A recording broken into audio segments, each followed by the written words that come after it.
down. They're doing it really well. Another first down. 6 points for Ward. A pitch out there. Good run for the Hurricanes. Denbigh is going in the air for a bomb. Catch. The Wolverines to 10. 5. Touchdown Woodside.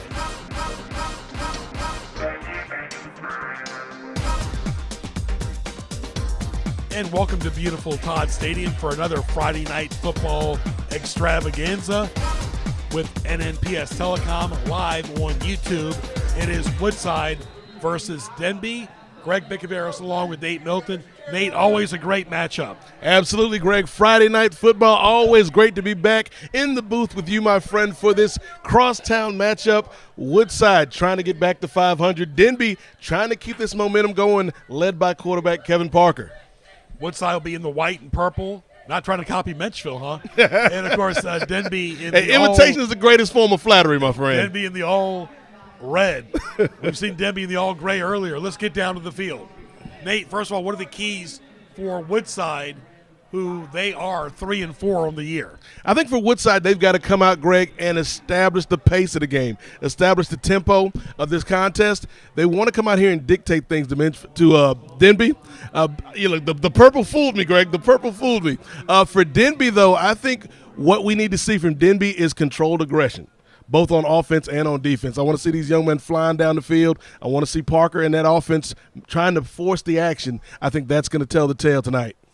And you don't want the officials to be controlling the narrative this early on in the game. I mean, we haven't had a second go off yet. 12-minute quarters throughout high school football. Both these teams, if they make the postseason, will be on the road for sure. Glad you're with us right here on NNPS Telecom, live. Dangerous pass. And I talked to Alonzo Coley yesterday. They've had a lot of injuries, and that was Terrace Bowen, number 1, the quarterback. Yeah, Bowen really has to come in and kind of settle this offense down, Greg. Again, it's about setting that tempo early, setting that pace. When you are the quarterback, you control the flow and the rhythm of your offense, and that's what Bowen needs to do for this Wolverines team who, as you said, has had an up-and-down season this year. Woodside in the black helmets, white shirt, purple pants, coached by Alonzo Coley. Woodside has not had many coaches since 1996. A little bit of a run, but not much. You know, Woodside did that wing T for so many years under Danny Dotson. Dotson was the second coach. Bob Schmidt was the first. Then, of course, Breck Hall and Alonzo Coley, but not many coaches. Yeah, and it's always kind of hard to reestablish the tenor of a program. And, you know, you talk about Coach Schmidt kind of establishing the foundation for the Wolverines, and then Danny Dotson, what he did, enough cannot be said about, you know, the consistency that this Wolverines team had over the years. And now Coach Coley is trying to get back to that tradition. Of course, Coach Coley was the head coach at Kickingham for several years as well. No score, Greg Bicaveras, Nate Milton, glad you're with us. We're live on YouTube. Great defense by Denbigh.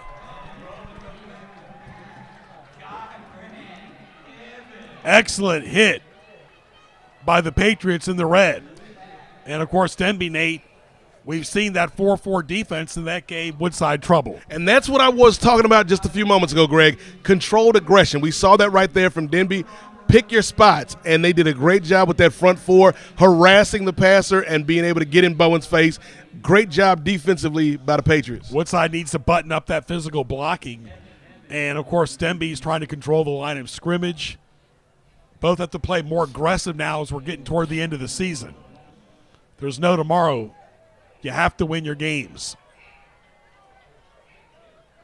Beautiful 60-degree weather night for the most part. Right near the 30. Denbigh will have it in good field position. No score. This is our 4th live football game of the fall. And right now the big question will be about Warwick, whether they're going to host or not. They did not help themselves losing to Hampton. No, that was a control your destiny kind of game right there that they had against the Crabbers. It would have been a statement win for the Raiders. Unfortunately, they weren't able to hold on to their lead, and I think that's going to come back to bite them. They're still in good position for the postseason, Greg, but I think that's one that got away from the Warwick Raiders when you look back at the season. Hosting might be a possibility, but there's no guarantee. Yeah. They still have another game left as well, and not to mention the Southside schools could take that balance off the equilibrium as well. No score. Denbigh going right to left with the most talented quarterback in Newport News.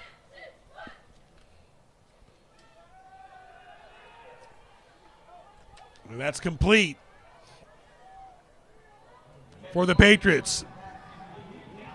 Denbigh's quarterback, Kevin Parker, of course, also plays basketball. But a lot of things, people always ask about where are the Division I athletes from Newport News. Well, a lot of them get hurt by playing both ways in special teams.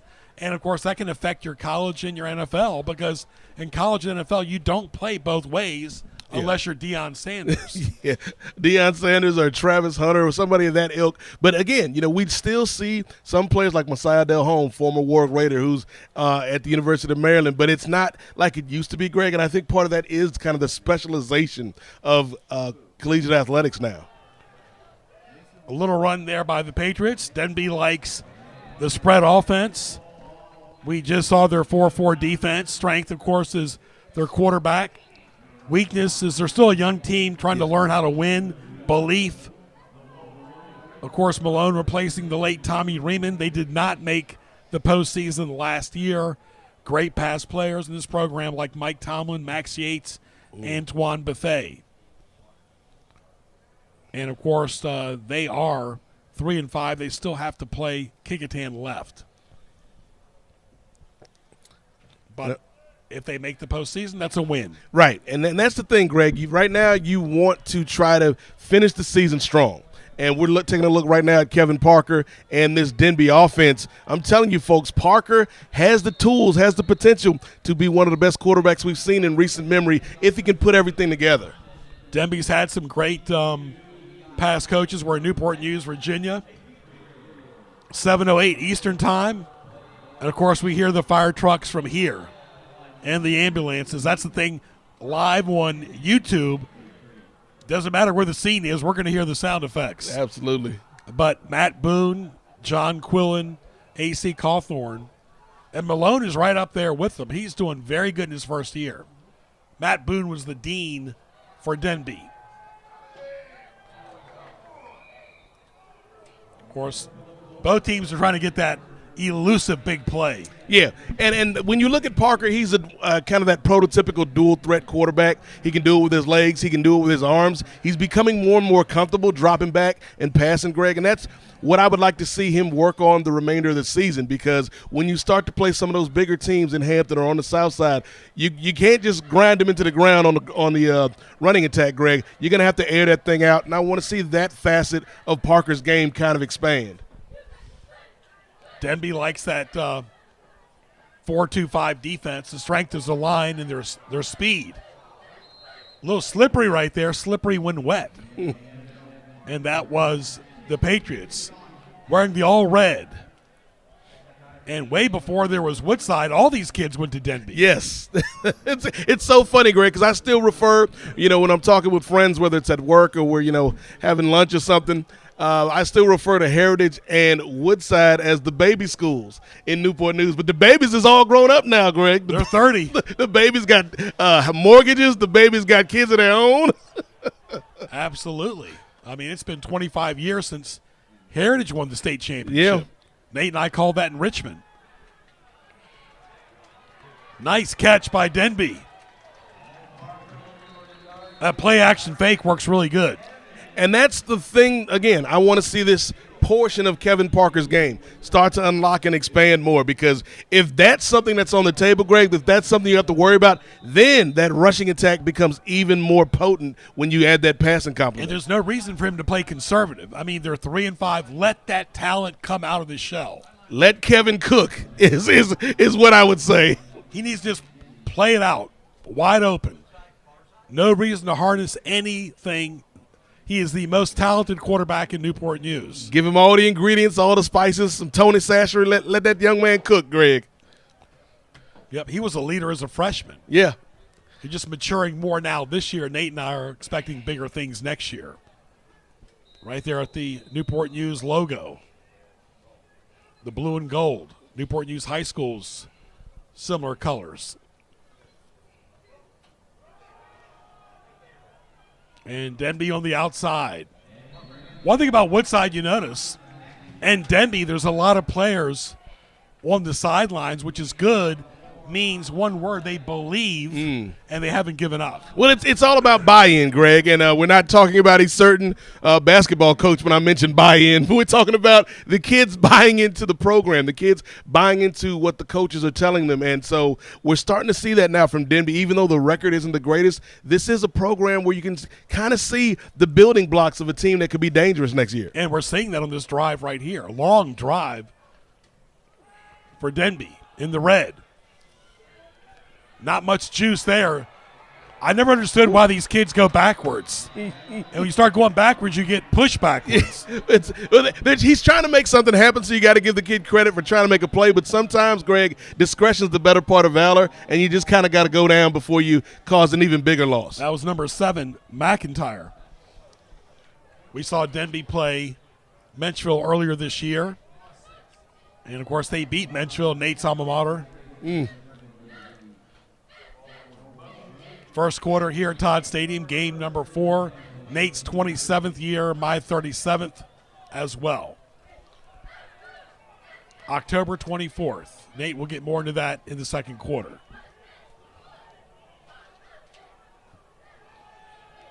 Parker, incomplete. Nate, that's the catch you got to make.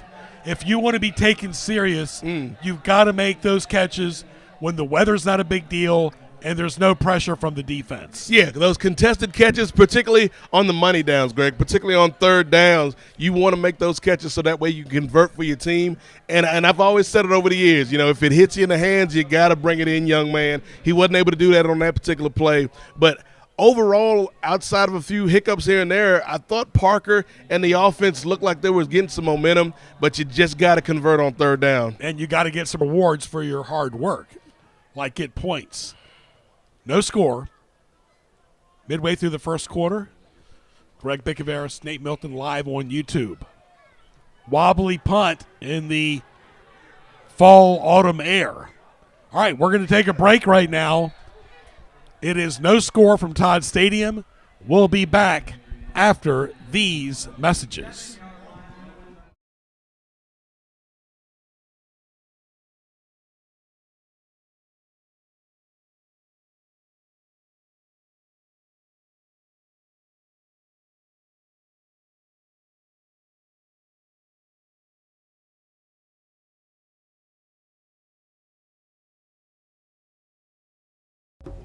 I've been rising up and inventing in my classes.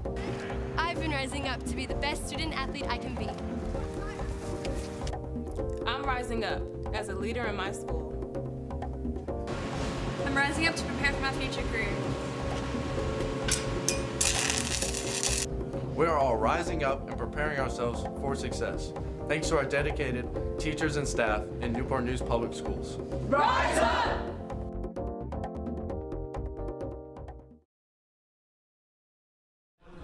All right, back to live action. Greg Bickaveris, Nate Milton, glad you're with us. 35 years in Newport News, 2 in Northern Virginia for me. Nate, 27 years and some change. So glad you're with us for high school football. Woodside going left to right, coached by Alonzo Coley, the former Kickitan coach. He likes the spread gap scheme, and that's a perfect example right here. Decent run there by the Wolverines, who are 3-4 in the year. They still have 2 games left after this. They got to play a very hungry Phoebus team next week, and then they got to play Heritage. They're just trying to get on the road for the postseason. They know they're not going to host. Yeah, and I think these last few games for the Wolverines, Greg, it's going to be about preparing for the postseason because it's a different animal. You know, as Kobe Bryant once said, it's a different animal but the same beast when you get to that postseason. And this is a team that's going to have to be prepared for what they're going to face. And so, like, they need to win tonight. Like, that's job one, but then they need to finish the rest of the season strong. Both these teams need a win.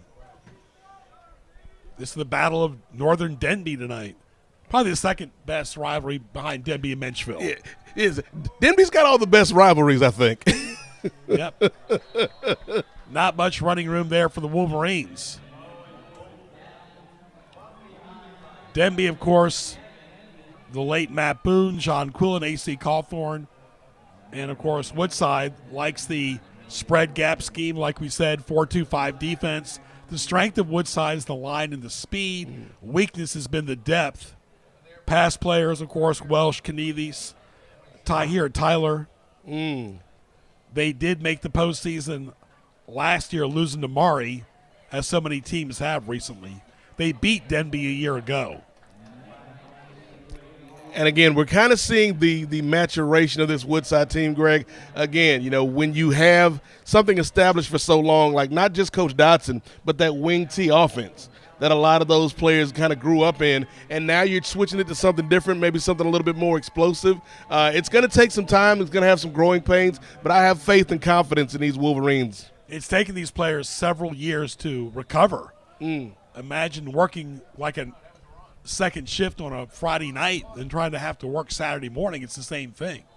Recovery is a big deal. Yeah, recovery and kind of managing fatigue, because at this point of the year, Greg, all of these teams are going to be tired and fatigued to varying degrees. And what concerns both Nate and I right now is we want to see both teams being more proactive. But I think what's happening right now is for Denbigh, this is game 9. They're tired. Yeah. And for Woodside, this is game 8. And they're playing a little reactive. And so, again, that's when I talked about Denbigh earlier, Greg, I wanted to see that controlled aggression. You know, you can't do it all game long, but give me some spurts like we saw earlier with that defensive play. You know, you got to go out there and kind of force the advantage, hit the gas when you can. In terms of Woodside, man, like, again, I think it's a long season, but Woodside's got to dig deep, got to find something within themselves and come out here and make a play. And, of course, special teams always is an issue, just like it was there. Wow. And Nate and I both said both teams look fatigued. But Denbigh, of course, on senior night, trying to make it a good night. And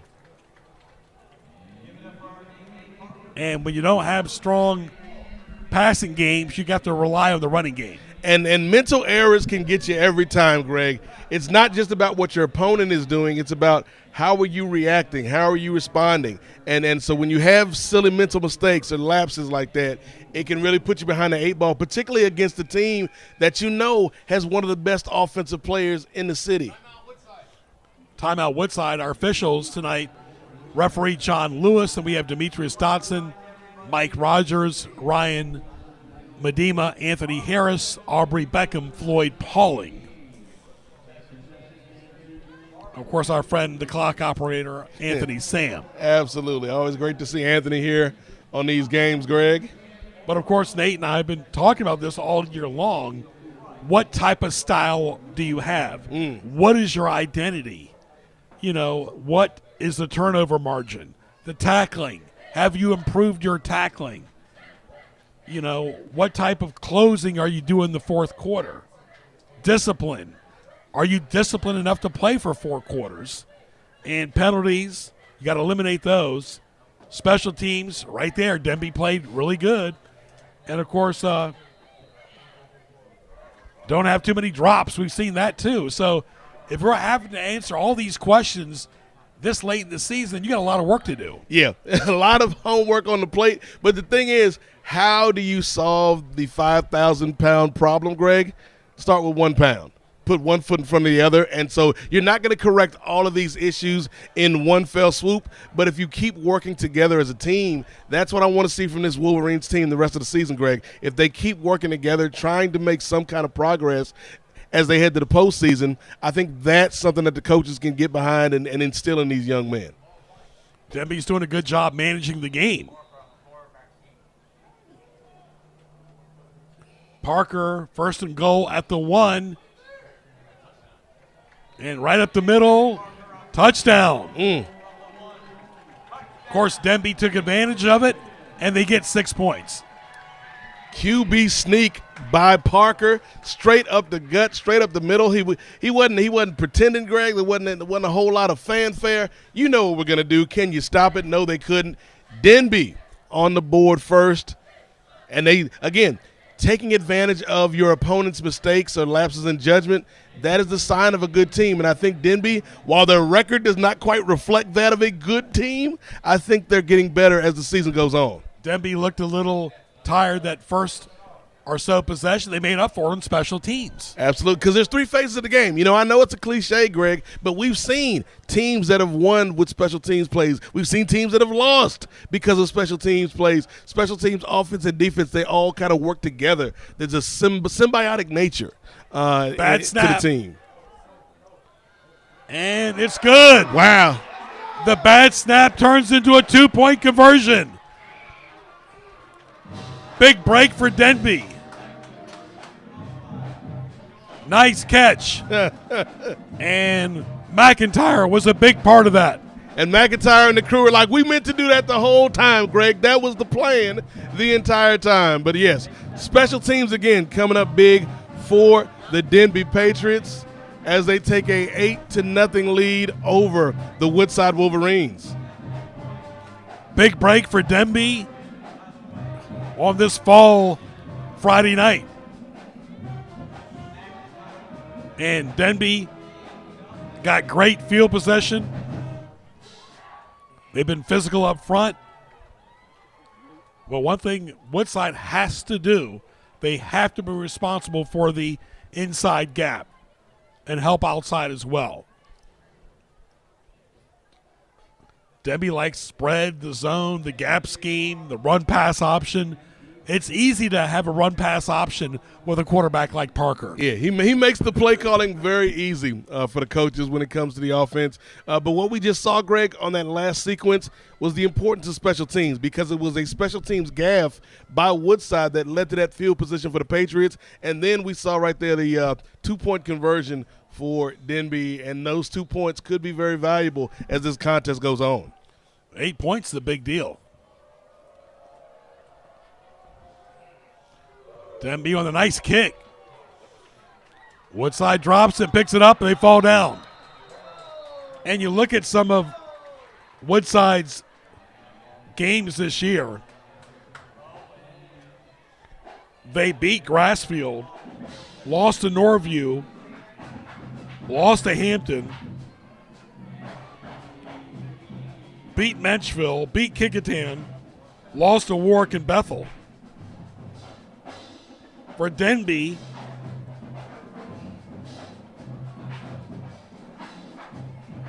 they lost to Phoebus and Bethel, beat Heritage, lost to Hampton and Warwick. So, regardless, both teams have 3 wins on the year. But it all comes down to what they do tonight here at Todd Stadium in Newport News. 3:50 left. 3:52 to be exact in the first quarter. Some college games going on this weekend. UCLA and Indiana, Michigan State, Texas A&M, LSU. Of course, Virginia goes on the road to take on Carolina and all the distractions they've had this year. And they've had a lot. But, you know, Carolina can still turn it around. NFL, some great games. Giants, Eagles, Cowboys, Broncos is the highlight game of the weekend. And the Commanders without Daniels, good luck, taking on the Chiefs on the road. Yeah, that's going to be a struggle for the Commanders. Chiefs are playing as good as anybody right now. Well, and we see when Patrick Mahomes has a full complement of receivers, how dangerous that can be because everybody now that, you know, Hollywood Brown and Juju Smith-Schuster were playing at a level above where they naturally were going to be slotted. Now that Rashee Rice is back and Xavier Worthy's back, you got 3 or 4 guys deep, plus Travis Kelce, who's seemed to find the fountain of youth the last couple weeks. So they're going to be scary good. They dominated the Raiders. Another bad play there. And Woodside's got to regain focus fast before this game just slides away. Feels like they're a little shaken up right now, Greg, but they've got to regain their composure. I know we're about a week away from Halloween. I know it's spooky season, but don't be scared. Don't be scared. Wolverines, come out here and live up to your namesake. Come out here, show that tenacity, show that ferociousness that we know you for, because if they continue to make mistakes like this, they're just going to play right into the Patriots' hands. We don't know for sure right now 100% if Warwick's going to host. They didn't help themselves losing to Hampton. 50-50 right now. I would lean if I took a guess. Repeat guess.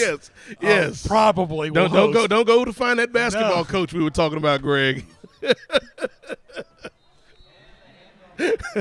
Just an educated guess. Absolutely. But they could have really solidified it with a win. Yeah. And that's one of those wins that can kind of be program defining, Greg. You know, it just puts you in a better position. Especially on the road. In a tough environment. We know how tough it is to go to Darling and come out with a win. And when you were leading, to have that lead kind of evaporate, I know that was a heartbreaker. 8-0 Denbigh. Nate will give us a recap after this play.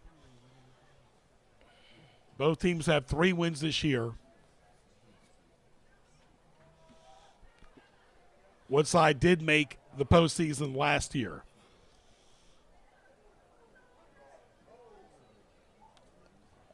Wobbly roll.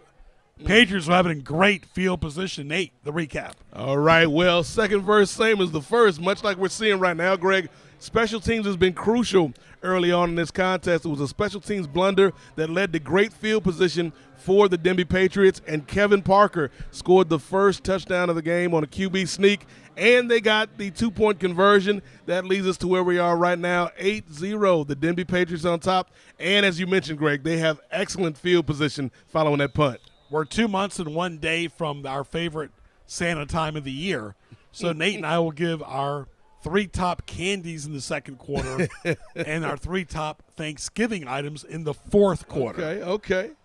Something to look forward to. Good defense there by Woodside. Both teams got to pick their energy up, Nate.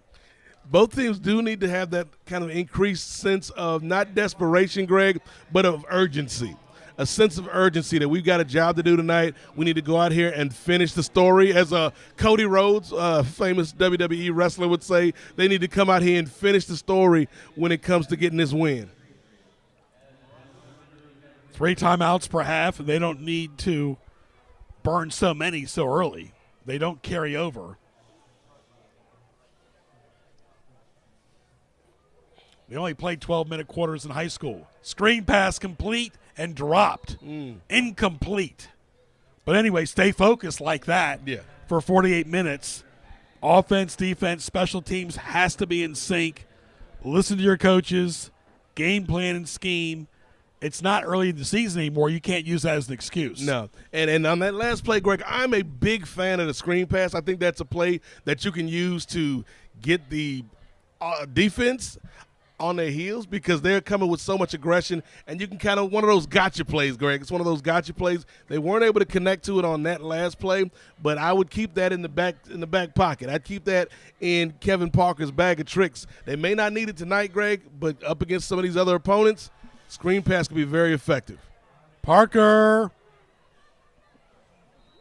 No dice.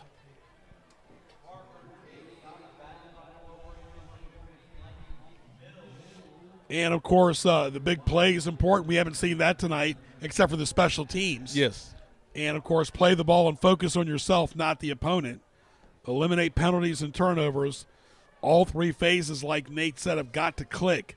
And, Nate, you're a big fan of complementary football. Yeah, because the offense and defense and special teams, as we mentioned earlier, they kind of all flow into each other. And so when your defense is playing good, it can excite your offense. And then when your offense goes out and makes good plays, the defense can feed off of that energy. And that's what the best teams, whether we're talking high school, college, pro, the best teams have complementary football.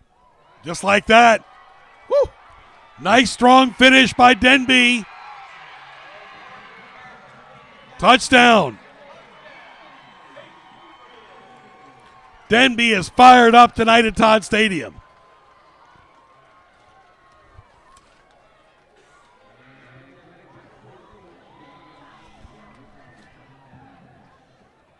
Number 2. And, of course, for Denbigh, Nate, that's Mr. Morrison. Yes. Great job by Parker to find his open man.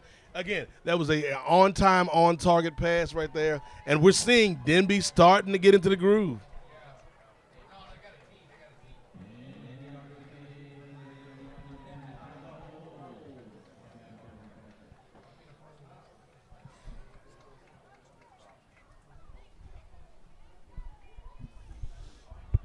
$14-0.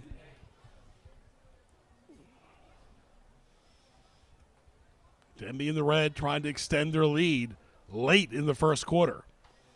Kick is up, and it is good. Nate, what do you think about that last play? I thought it was an excellent opportunity right there by Parker to get the ball to Morrison, and we saw once Morrison had the ball in open space, Greg, he was able to use his athletic abilities and get it out there. Denbigh is feeling it right now. If you're the Woodside Wolverines, though, this next series on offense may be the most important series we've had so far. They got to get back into this one. Because remember, right now, it's 15-0 in the first quarter, 35-0. It's a running clock. Yeah. And you don't want that to happen. As the great Yogi Berra said, Greg, it gets late early. Or sweet dreams and good night. Cheerleaders there enjoying the game. Avoid mistakes, and Woodside's made a few tonight. You got to convert on 3rd and 4th down. All 3 phases got to click. Don't wait to the last quarter if you're Woodside to make a comeback.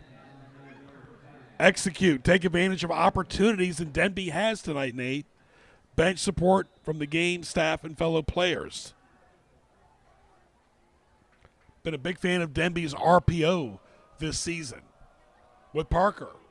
They just did not play well the last 2 years. And, of course, nice little spark there by number 11 for the Wolverines, and that's Harden. What's that song go? Harden My Heart? Well, the Wolverines don't need their hearts hardened, Greg. Right now what they need is that strength fortified because they've got a challenge ahead of them.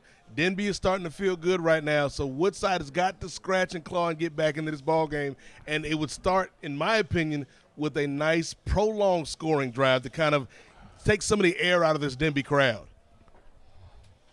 We're in Newport News, Virginia. Greg Bickaveris, Nate Milton live streaming tonight on YouTube. 7:33 East Coast time. So glad you're with us for your audio and video pleasure. Woodside going left to right, trying to find some identity here, Nate, late in the first quarter. With their quarterback, Terrace Bowen, number 1, in the white and purple. Nice run. And that will end the first quarter. What the score? It is Denbigh 15, Woodside nothing. Stay tuned. We'll be back for the second quarter.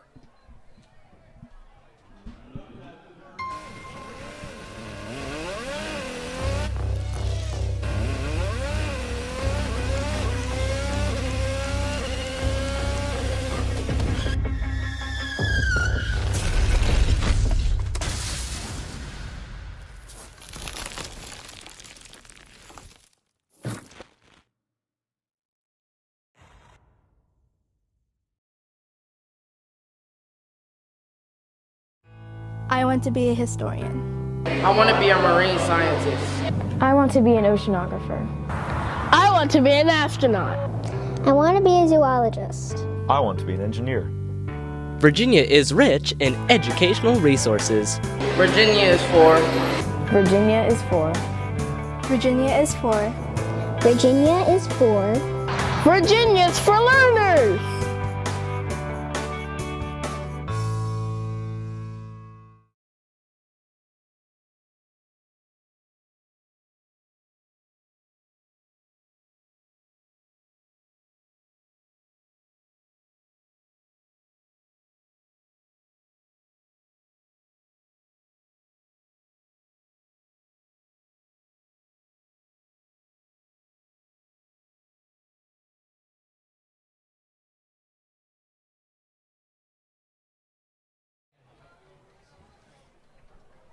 All right, back to Todd Stadium. Greg Bicaveras, Nate Milton, glad you're with us.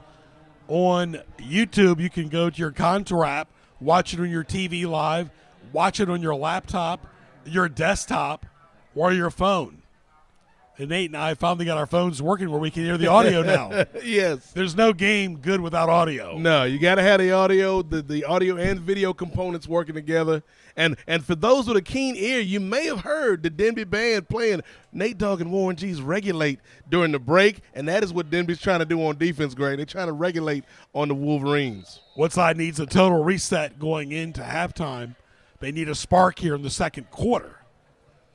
As we're with high school football, I've been up here since 91. Nate's been up here since 95. And we're not that far apart in age. When you think about it, too, I mean, I started doing the games in 91. Yeah. You started in 95, 4 years later. Nate kind of like we missed him for a few years. We went overseas, and I basically said the whole story to the other ones. I know Nate Milton. Yes. Nate Milton's a good friend of mine. Everybody else, you're not Nate Milton. Nate, you feel the same way. No, it's you can't fake chemistry. It's something that you can't buy. It's something that just is. Big play, and Denbigh gets it right back. Wow. What a way to start the second quarter. That was more or less an elevated punt. Wow, yeah. In the grand scheme of things, it's just kind of a game of field acquisition, but Denbigh is feeling it right now, Greg. If you are Woodside, something's got to give. You got to pump the brakes. Again, I was hoping on that drive we see more of a grinded-out ball control type of offense from the Wolverines because they got to slow this momentum. They got to slow the freight train that is the Denbigh Patriots down just a little bit. And that's why you were a little surprised about the Warwick Denbigh score. But you thought Denbigh would play him a little bit tighter. Because when you have a player like Parker and when you have a motivated group on offense, a solid core on defense, you're going to be in most of these contests. And so, like Denbigh, I think overall they're probably disappointed with their record thus far. But they have a shot, Greg, to close the year out with some positive momentum. Yeah, if they win tonight's game, Denbigh will be 4-5. If they win their next game, they'll be 500. It's best Denbigh team since when Matt Boone was coaching. So that's really good. We're in the second quarter. Greg Bicaveras, Nate Milton. This is high school football live on the air. Your only place for an audio-video combo. We all like combos. Nate and I are doing the audio-video combo, of course.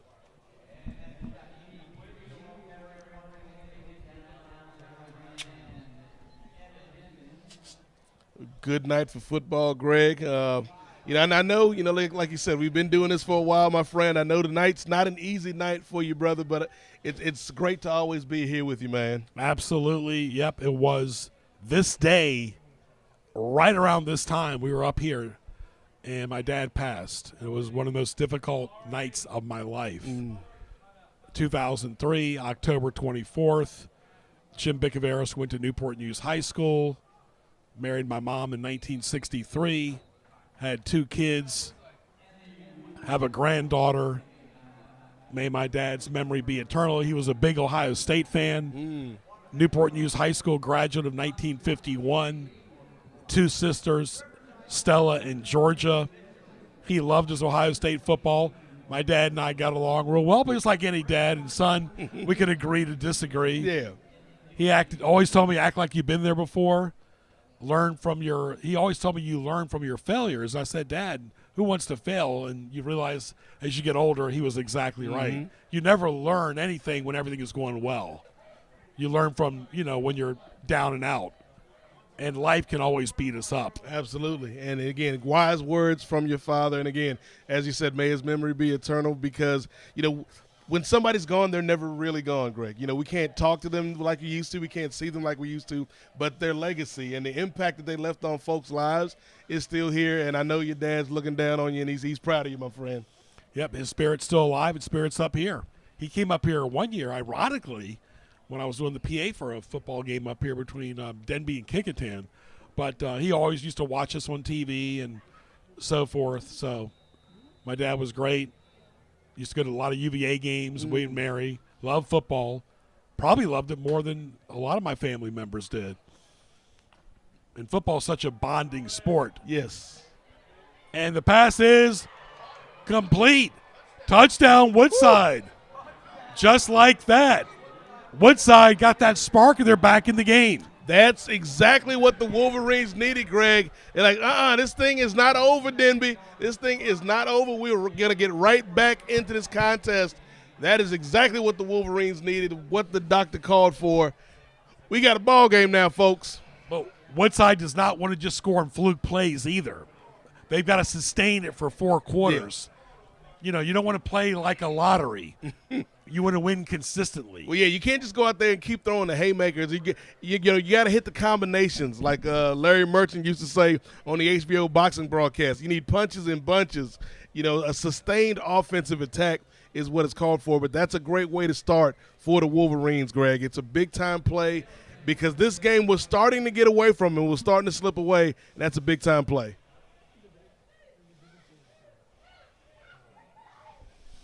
15-6.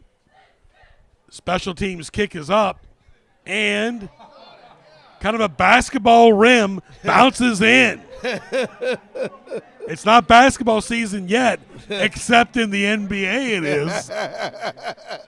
Absolutely, Greg. The NBA got more than what they bargained for to start the season. Yes. And no one can say that the NBA isn't bringing all the families together, Greg. And all the attention. Nate, go ahead and do the recap. Absolutely. Well, we saw starting the game, it was special teams that told the tale because a special teams gaffe on Denbigh's Woodside's part set up Denbigh right at their own 3-yard line. We had a QB sneak by Kevin Parker. Then we saw a touchdown pass from Parker to Callum Morrison, and it was 15-0 going into the second half. But as we just saw moments ago, folks, the Woodside Wolverines said the rumors of our demise have been greatly exaggerated, came back with a big-time chunk play, and have now crawled back into this game. They're trailing 15-7, but don't count the Wolverines out now, Greg. They've got some momentum. Uncle Mo is back in the building. Speaking of Uncle Mo, remember Cool Mo D? I go to work. Yes. Woodside just went to work. Woodside saying, how you like me now? And you can learn a lot from those rappers. They have a lot of great stories. Yeah. Those are old school rappers, too. And they were storytellers. You talk about Cool Mo D, KRS-One, Slick Rick, They were about kind of painting a picture of what's going on in their lives. Good special teams play there by the Wolverines. And, Nate, that was the energy that woke them up. Complementary football. We were just talking about it, my friend. Now that the offense has gotten that spark, now that the offense is starting to feel that energy, feel that juice, now it's transferring, and we're seeing special teams pick it up. Now can the defense pick it up? Big-time play by the Wolverines. Like, they're feeling it now, Greg, because they were moving kind of lethargic earlier on in this contest. Now it feels like they got some energy back. Yeah, Woodside, instead of going for the ball, they were letting the ball go to them. You can't do that. You've always got to keep an eye where the ball is, what field position, so forth. Learn from colleges, learn from the NFL, learn from summer camps. You've worked all off season for this, and you can smell the postseason. Well, that's the thing. You want to finish strong, Greg. In anything in life, you want to finish strong, and that's what the Wolverines are attempting to accomplish tonight. They win this game, and then they got to come back out next week, win that game. Almost intercepted, and right now Denbigh's got to regroup. As like Nate said, Woodside's got some juice now. Must be those purple pants. Yes, they bring luck to everybody, Greg, those good purple pants. They must be collaborating with Menchville tonight. Nate would like to see more success for his alma mater. Yeah, and then it's all a building process, Greg. It's about how do you turn a program around. I think Minchfield has some of the building blocks, some of the pieces. You know, obviously they got some good people from a coaching standpoint, but it's just going to take time. 9 and some change in the second quarter. Here's Parker, the junior, across the 50. Wow. Sometimes he can have a virtual track meet himself out here. That's the thing, Greg. He always has that in his back pocket. He always has. That's what I like to call a Thanos play. For anybody that remembers Thanos at the end of Avengers, he grabbed the Infinity Gauntlet and said, fine, I'll do it myself. That was a Kevin Parker Thanos play. He did it himself. He's so dangerous in the open field in that RPO. Phoebus has a nickname, but the real Phantom should be Parker. He's the Phantom out here tonight. Phantom of the Opera on a Friday night. What a great play that is. And we're seeing some theater out here tonight. Parker up the middle, incomplete. Another drop pass, Nate. TV does not lie. No.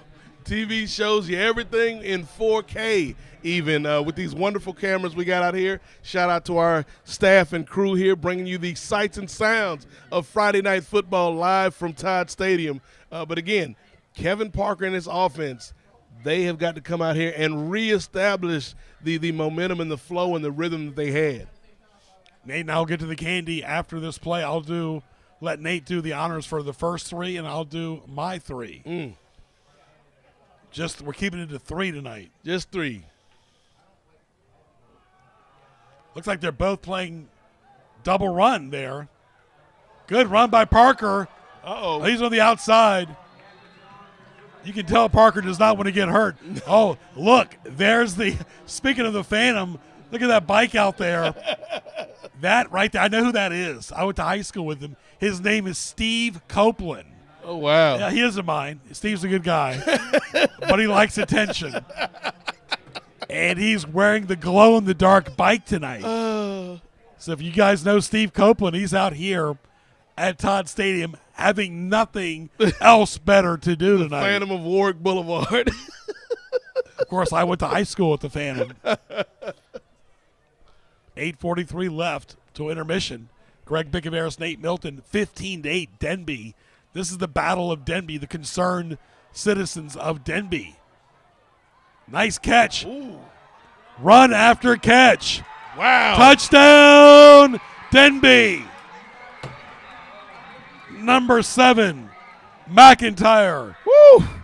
Get him a Mac tonight. McIntyre saying this return of the Mac right there. So many moves on that one sequence, Greg. Caught the ball underneath and then was able to slip and slide and find his way to the end zone. Big-time response by the Denbigh Patriots. They said, okay, you want to play now? You want to play? Here's what we got for you on offense. Great response by Parker McIntyre in that offense.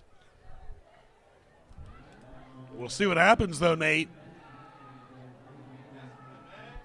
Got to have that discipline, though. No dice yet. Wow. You hate to see that taken back. It was the run after the catch that was so big. Yeah. And everything for naught. All right.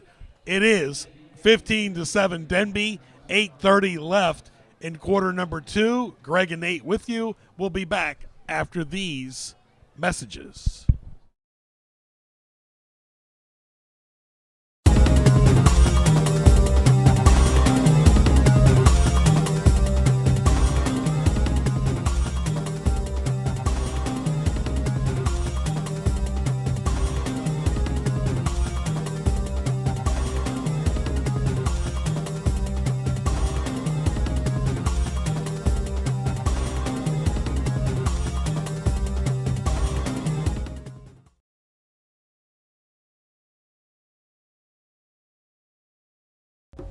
I've been rising up and advancing in my classes. I've been rising up to be the best student athlete I can be. I'm rising up as a leader in my school.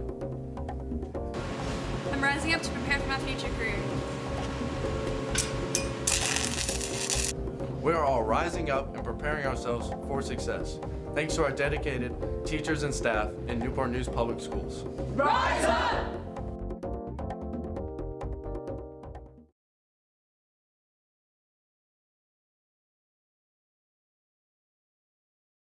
All right, back here to Todd Stadium. Greg Bicoveris, Nate Milton. Glad to see so many people at the Newport News Greek Festival Fall Edition the last 2 days. Parker trying to make up all the room right there. In fact, I saw Joshua Stuck's parents last night enjoying some good food. And, of course, people got to eat. My dad always used to say America's biggest pastime is going out to eat. Yes. And you might not like the same music. You might not wear the same clothes. You might not have the same hair, the same car, same hobbies, but you got to eat. Yes, there are some things that are universal that are common with all Americans, and yes, eating is one of them. We are a nation that is built on food and the love of food, and yes, always a good time at the Greek Fest. I cooked there for a few years myself, and just a great atmosphere, great food, great tradition. And Woodside's got to button up on defense. They need to take advantage of that miscue by Denbigh, which the touchdown was called back, but they need to do it now. They can't wait to the third and fourth quarter. Yeah, and good job by Denbigh not letting that recalled touchdown on the holding call, not letting that get in their heads. They're coming out here with the same intensity, trying to get the ball into the end zone and reestablish the lead, reestablish their imprint on this football game. I remember I worked with the late Mike Patrick, as his stage manager for some basketball games, and he would always say he would broadcast the game. As soon as the game's over, he'd forget everybody. You just move on. Life's about moving on. Nice catch by Denbigh in the red. They're up 15-7. Nate, your top three candies. Top three candies. It's time to get a little controversial, folks. So number one, I will say something that everybody should love, the Reese's Peanut Butter Cup, Greg. Everybody loves Reese's Peanut Butter Cups. Even Brandon Hedgepeth loves the Reese's Peanut Butter Cups. Number two, we're going with Snickers, man, because you're not yourself if you're hungry. And the number one candy that there should be no dispute, no argument about, I'm going to say it here live to the world, the candy corn, my friend. I am pro candy corn. I said it. Year round, right? Year round. I'll eat candy corns in July. And Denbigh just scored in October. Number 14, Nate Milton. That was Thompson. See, Denbigh knows how good the candy corns are. That inspired them to score that touchdown. What about you, my friend? Well, you guys are in for a treat tonight, including Brandon and Joshua. I love all types of candy. Okay. Candy's a friend of mine, of course. I would have to say, push comes to shove, Snickers bar for sure. Crackle or the Hershey's with some type of Rice Krispie snack. Okay. And, of course, the ultimate, the Twizzler. The Twizzler. I even brought some for you guys. Greg Bicoveris, for those at home, Greg is up here in the booth passing out Twizzlers. Yes. Like Nino Brown passing out turkeys at Thanksgiving. When I was at Dunbar Newport News on the bus, yes, I would go to – our church would have bingo at the Hellenic Center. I would get Starburst and throw them to all the kids. Anyway, it is 21-7 late in the second quarter. We'll be back after these messages.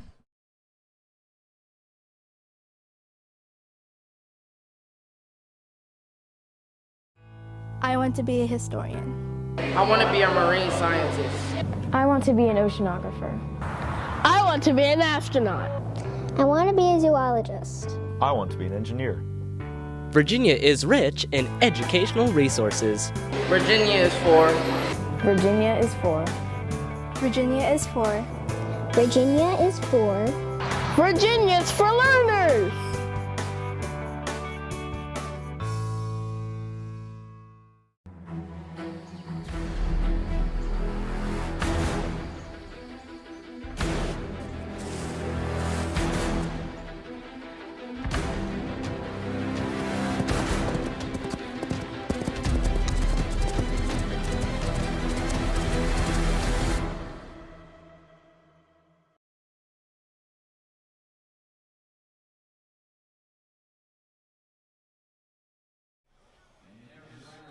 And, of course, we're getting toward the couple more months in the holiday season. 8, we don't want to see anybody text and drive.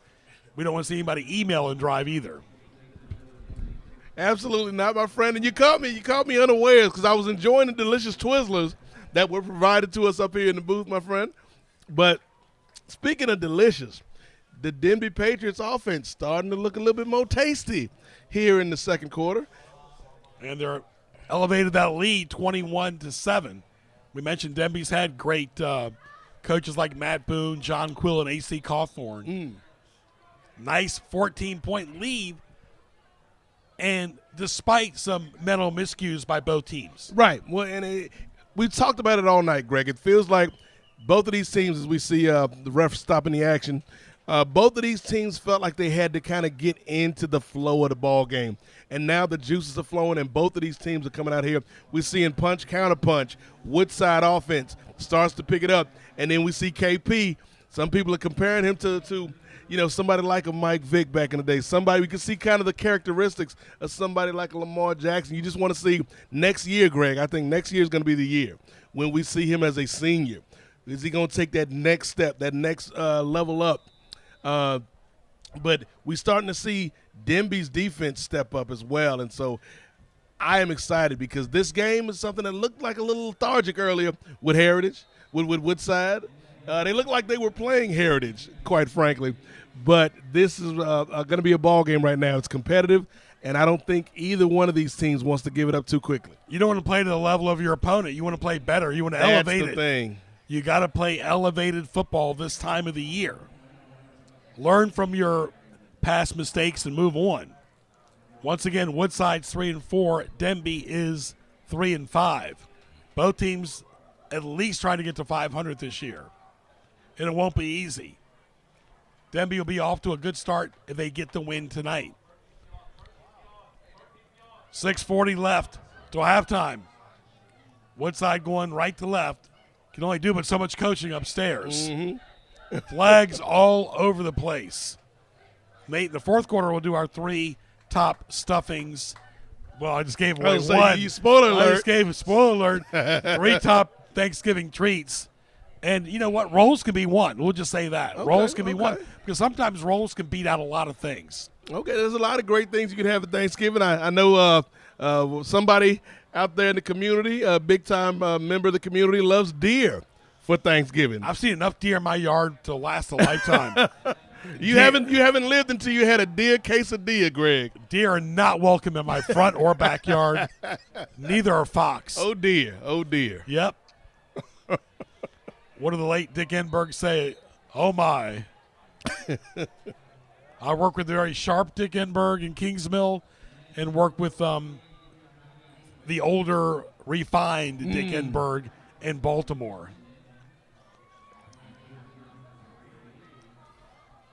(21-7). Nate with the recap. All right. Started off early. Kevin Parker in the first quarter with a QB sneak, followed by a 2-point conversion, made it 8-0 in favor of the Patriots. We saw another pass from Parker to Callum Morrison, which made it 15-0 at the end of the first quarter. And then we saw Woodside back on the attack with the long touchdown pass from Bowens. And then we just saw the response from Denbigh with Parker. So 21-7 is your current score. The Denbigh Patriots on top of the Woodside Wolverines. Woodside play better. Good job, Nate. Playing more looser since they got that touchdown. But yeah. They've got to manage the game better on both sides of the ball and special teams. They just can't play, it's your turn, it's my turn. They need to be stingy on defense. Well, that's the thing. Like, sharing is good, Greg. Sharing is good in life. It's an admirable trait. But out here on the field, you got to be stingy. You have to be greedy. You have to want to gobble up all of the real estate you can, because football is a game of violent real estate acquisition, as the old George Carlin joke. And so you got to go out there and you have to take the opportunity and the advantage from your opponent. Decent punt. Well, speaking of roll, bad roll. And Denbigh will get it in good field position. You don't want to give Parker a 50-yard field. That's the thing. That's part of the reason why Woodside finds itself in this hole. You've been giving Denbigh too many easy opportunities, too many short fields, and you can't do that when you got a player like Kevin Parker, when you got some of the weapons that they possess, like Morrison. And so Woodside right now has to make a commitment to themselves. The defense has got to step up and say, no, not here, not now, because if Denbigh scores on this drive, Greg, I think we may be seeing the beginning of the end in terms of this being a competitive ball game. Because then you start thinking too much, and then you have a little bit of time like the hourglass to make it up. You think long, you think wrong, as they say, my friend. Denbigh going left to right in the red uniforms. Glad you're with us for your entertainment enjoyment tonight. Screen outlet pass. We talk about the screen pass, and there it is. Nice catch by number 2, and that was Morrison. Morrison and McIntyre, the double M's, have been a great 1-2 punch. Well, they are saying, Greg, how come neither one of you said M&M's is the best Halloween candy? Because we M&M's right here, McIntyre, Morrison. And, again, they can do so many things out of that RPO. And so when you have the threat of Parker taking off with the run, that just kind of opens things up underneath for those receivers. Really is very good when you have all components clicking together. With 5:22 left at halftime, it is 21-7 Denbigh, one of several miscues by both teams. But Denbigh's been in control. But they just can't be status quo. They got to keep the foot on the gas pedal. Yeah. They can't let off, because in the first round of the playoffs, the other team is going to dispense of the pleasantries. There's no pleasantries in the first playoff game. Correct. You got to be all gas, no brakes in that situation. And Denbigh, again, for both of these teams, quite frankly, these last few weeks here in the season, they have to figure out what kind of team we're going to be headed to the postseason, because it's a different animal. And I think these kids, they grow up with each other, just like Menchville and Denbigh in the day. These kids aren't far apart. No. And they're not, you notice they're not like, they're tackling, but they're not going for blood. I mean, it's like, wait a second. That's my friend there. We grew up together. I'm not going to hit him so hard. And you almost kind of feel like, there's a lot of respect by both these players and teams. Between the lines, it's a different thing, Greg. You kind of got to separate those emotions. Scar and Simba, they were family. I remember watching The Lion King, but Scar did what it took to win the ball game. So you got to go out there. And do you want to win Pride Rock or not is the question that these teams need to be asking, Greg. Shaq and Kobe didn't exactly break bread either. No. But they and got results. Right. You put Kobe, Michael Jordan, LeBron together, the 3 most ultimate competitors next to my all-time favorite, Kareem. Yeah. So, it's just legacy moments, but they never let up when they're playing, whether their friend or their neighbor. And that's the thing. People can say a lot of things about LeBron James. The one thing you cannot say about him is that he's not a competitor. Like, LeBron is as competitive as any of those guys. And so, when you're talking about that elite competition, that's what you want to get to. Right past the 40 for Denbigh. Denbigh wants to keep it going like we've said. They want to get another touchdown before halftime. Greg Bickaveris, Nate Milton, glad you're with us. Friday night football. Both of those have the same hairstyle, same glasses. Nice cushioned seat up here in the booth. Very comfortable weather. Nate and I both sweat when it's cold outside as well. This is perfect football weather, folks, up here in the booth, bringing you this action live on the NNPS Telecom YouTube channel. Shout out to everybody watching. I'm glad to see our good buddy Jim McGrath up here. Jim making an appearance. That's how you know it's a big game when Jim's in the building. Jim wants an appearance fee. He's got his candy.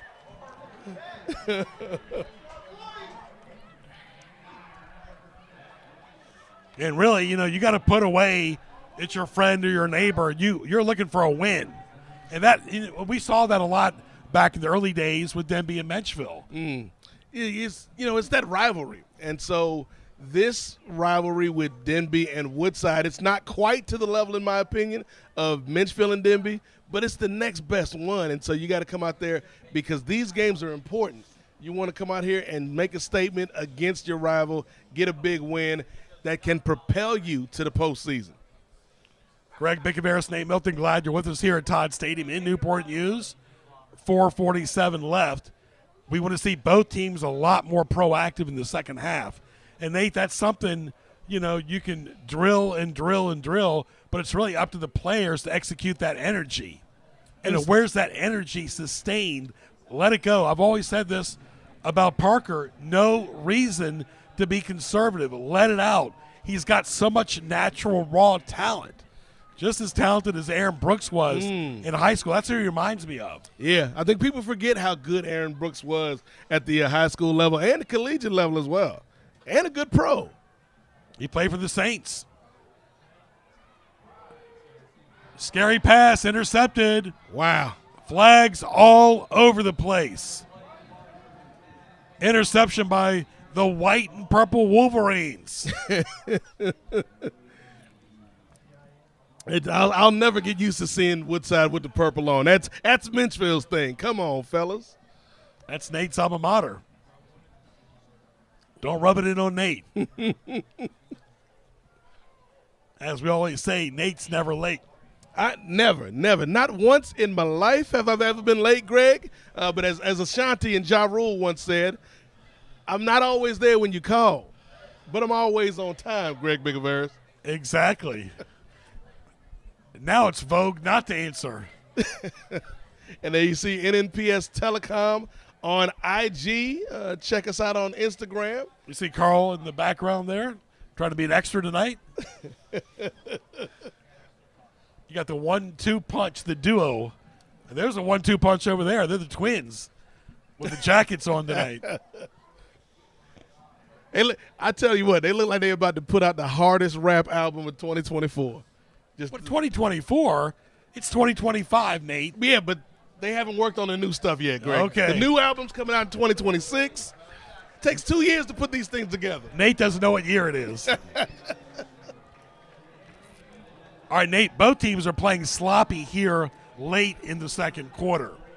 And really, Denbigh needs to button up if they want to score and be taken real serious, because right now you got to play like you're in the playoffs. Well, and the thing is, for all that we've said about Parker and this offense, there is a bit of maturation that still needs to take place. You don't want to throw it up for grabs. Right, with the Denbigh Patriots. So it's still a learning process, and that's kind of what games like this can be used for, Greg, because you're not going to have a chance to learn on the job when you're facing a Phoebus or a Bethel or a Hampton or a Warwick. But against a Woodside, you got a little bit of leeway. And so I feel like both of these teams kind of mirror each other in some aspects. Greg Bicaveras, Nate Milton, glad you're with us. It's 21-7 in favor of Denbigh. Live audio and video on YouTube, streaming tonight on NNPS Telecom. So glad you're with us. Great audio and video crew we got tonight. Denbigh going left to right in the red uniforms. Looking sharp. Parker, nothing there. Flags all over the place. Nate, we've seen a lot of laundry on the field. Yeah, you can't make that mistake right there. Like, they did a great job of forcing Parker to stay horizontal instead of moving vertically up the field. They strung that play out, forced him to the sidelines, but unfortunately there was a little bit too much at the end of that play, a little Lanier, a little bit extra at the end of the play. So you got to kind of keep yourself in check. Be aggressive, but you don't want to cross that line, Greg. It is Woodside versus Denbigh as well. Woodside made the postseason last year. They beat Denbigh last year. They still got to play Phoebus on a Halloween weekend, and they've got Heritage left as well. And Nate, you don't want to keep going backwards. No, you got to keep moving forward. Again, shout out to everybody watching us live on NNPS Telecom. We got folks looking at us from Canada. We got viewers in Louisiana, and shout out to the folks here in Newport News watching the game. I see my boy Mike Knox watching the broadcast. We're bringing you this live prep football action as only we can do here at NNPS Telecom. Get yourself a bowl of popcorn, put it on the YouTube Contour app, and watch it. I like that big receiver, number 5 for Denbigh, Evans. Kind of reminds me of the young Plaxico Burris. Okay, that's a great comp, Greg. Because he looks like Burris is physically. Yeah. I did his game 30 years ago when they played Indian River in the playoffs. I even saw Plaxico once and told him we televised his game on the Chesapeake Schools channel. And, you know, he had great moments. Plaxico's doing a good job with Fox Sports Radio. Yeah, always good, man. One of the all-time greats in this area. So many great athletes, great coaches from this area, man, and Plex was definitely one of them. Definitely in the top 10. Played for, of course, the Steelers. And the Giants. That was like won championships. Yep, definitely one of the top athletes of all time from this area. Both sides of the water. The Steelers could use a Plexico burst right now. Like, they got DK Metcalf, but nothing else from a wide receiver standpoint for Aaron Rodgers and the Steelers. And speaking of Aaron Rodgers, playing his old team, the Packers, this weekend. Talk about drama there. Rodgers loves drama. He's mellowed out a lot this year, though. Well, I think when you're out of the New York Jets organization, it's easier to be a little bit more mellow. And the Jets are the only team not to have won a game. Wow. More flags. This is tackle football, folks. Wow. I mean, it's tackle football. This is not two-hand touch. And this, as we said all night, Greg, this is a game that is important for both teams when they're looking at the postseason. But you got to watch out those injuries. Football is a very, very violent sport. We want all these kids to be careful and safe. But unfortunately, there's no outer rim to protect them either. All right, it is 21-7 in favor of Denbigh with 3:54 left in quarter number 2. Stay tuned.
Flashlights. What's up, champ? I feel like you get taller every time I see you.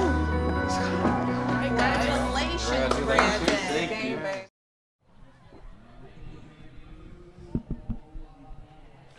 Nate, that was a Jack Tatum-like hit.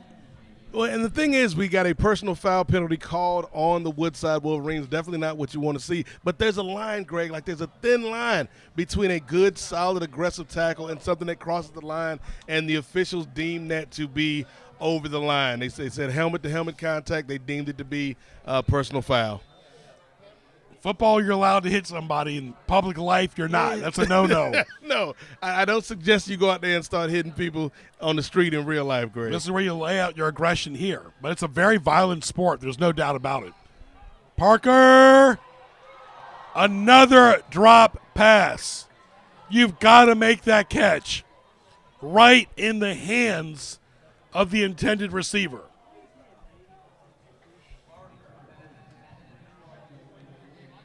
And Denbigh's got to make that to be taken serious.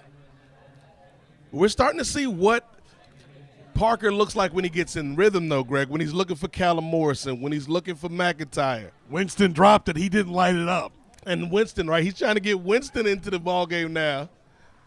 He was trying to eat a W like Jameis Winston, but there were no W's to be eaten on that one. Poor Winston's been like in the Jameis, that is, in the Winston protection program. You can tell these kids are fatigued. They're tired. It's game number 9 for Denbigh, game number 8 for Woodside. It's starting to show now, Nate. And the thing I don't think people realize, Greg, is just how much these young men do during the week. Not only we're talking about in the classroom, we're talking about on the football field, practice, and still having that energy to come out here and play with the bright light shining down on them. And the one thing that I still have a problem with, Greg, and I'll say it, I want to see the community support these young men more, because it's disheartening. The stadiums aren't as full as they used to be back in the day, and I want to see that pride kind of brought back into the Newport News City schools. And the kids feed off the energy of the fans. Absolutely. Like, you go to Darling Stadium, you see that atmosphere is completely different than how it is at Tide. And I think when you've got teams that are good, like Warwick, when you've got teams that are trying to get better, when you got a player the caliber of Kevin Parker for the Denbigh Patriots and some of these other young men out here, you want the community to come out and support them and show up and show out. And that's one thing I hope for next season, Greg. We start to see the community get more involved with these teams. You want to see some teams, elevate in the postseason as well. It's not a big deal to make the postseason now, because you can make it with a 500 or less record.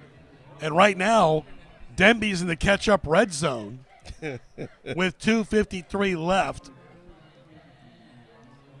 Our good buddy Kim is chiming in. Say hello to Kim. What's going on, Kim? Yeah, Kim. Time to get serious, Miss Kimmy. Time to lock in, as they say. 2:53 late in quarter number 2. And, of course, Kim, like you, went to Menchville. And everybody's surprised tonight about, although I'm not surprised, Woodside's always had purple in their uniform, but they're looking like Menchville out here with the uniforms. Again, Greg, imitation is the best form of flattery. We know the Menchville Monarchs look good in those uniforms, and Woodside just wanted a piece of the action. It's okay. When they say flattery is the imitation is the sincerest form of flattery. And here's the thing, Menchville is a Woodside's big bro, so, your younger brother's always going to borrow your clothes from time to time, so it's all right. Yeah, we used to always pass around those Izod polo shirts when I was a kid. Menchville's proud to be purple, gold, and white. Yep. Denbigh going left to right, trying to score before halftime. Parker! Not quite. Not quite. There's no 2-minute warning in high school football. Parker just barely missed scoring on that option play right there, Greg. And again, the RPO is so dangerous when you have a young man with the skill set that Kevin Parker brings to the table, in terms of he's got an arm. We've seen him get more comfortable passing the ball downfield, but he also has that vision, and we're starting to see things round into shape. I think Aaron Brooks is a great comp that you made earlier. We're starting to see that leadership and that maturation for the young man. Very similar athletic build, very elusive. A lot of these kids can play football and basketball, but eventually Parker has said he's going to focus on football in college, unlike Iverson, which, of course, focused on basketball. And Parker definitely has the talent to go D1. Good stop there by Woodside. So if you're Woodside, Nate, you want to go into the locker room at 21-7, not more of a deficit. Denbigh wants to pile it on, get some type of score going into intermission. Right, and so it's a tale of two cities. So if I am the Woodside Wolverines, this is where I talked about controlled aggression early on in the game, Greg. This is where I'm going to send the blitzers. This is where I'm going to try to put some pressure on Parker and stop this, limit them to 3 points, because that's the best case scenario right now. All right, we got 90 seconds left. It is 21-7 in favor of Denbigh late in the second quarter.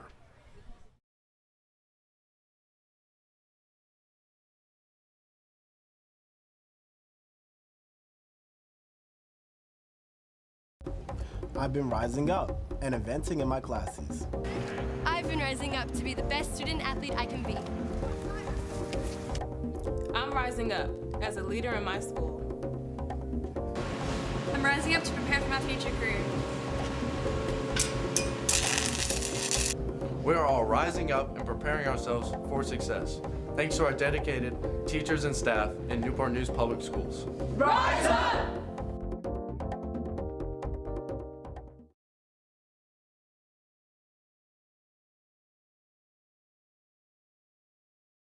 Nate Milton, Greg Bicavarius bringing you the call for the Denbigh Patriots hosting the Woodside Wolverines.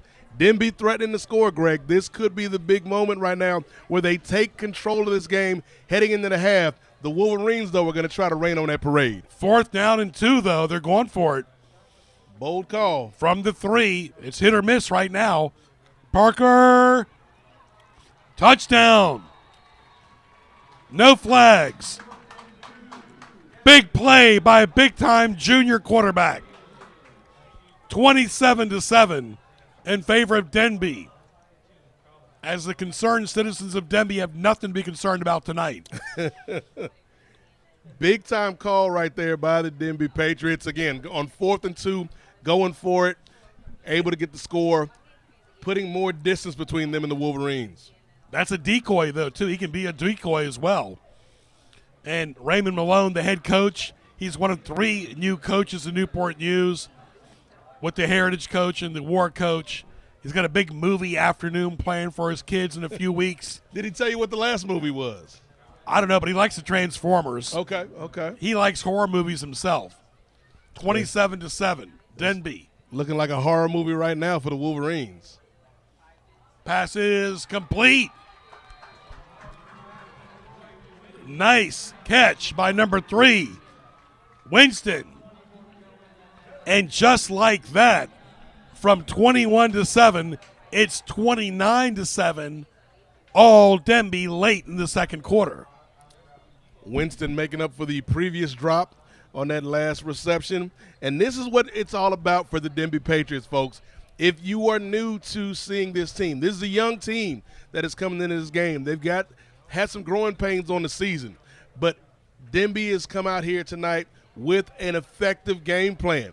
And they're working their game plan to perfection right now. Woodside had a bit of hope, Greg, when they had that long touchdown pass, and Denbigh was like, nah, not on my watch. And they have come back into this game and shown their resiliency and the aggression needed, the controlled aggression we've been talking about all night, controlled aggression needed to take control of this ball game. It just seems like Denbigh's kind of like, putting the fishing line out, reeling it back in, and like when they're ready to play, they go for the big bite, the big bass, that big catch you want to make, and they didn't showing that. And this is why you can't go by the records, Greg, because if you were just to look at the records and the schedule of these two teams, you say, Woodside probably has the advantage here. But that's why they play the ball games.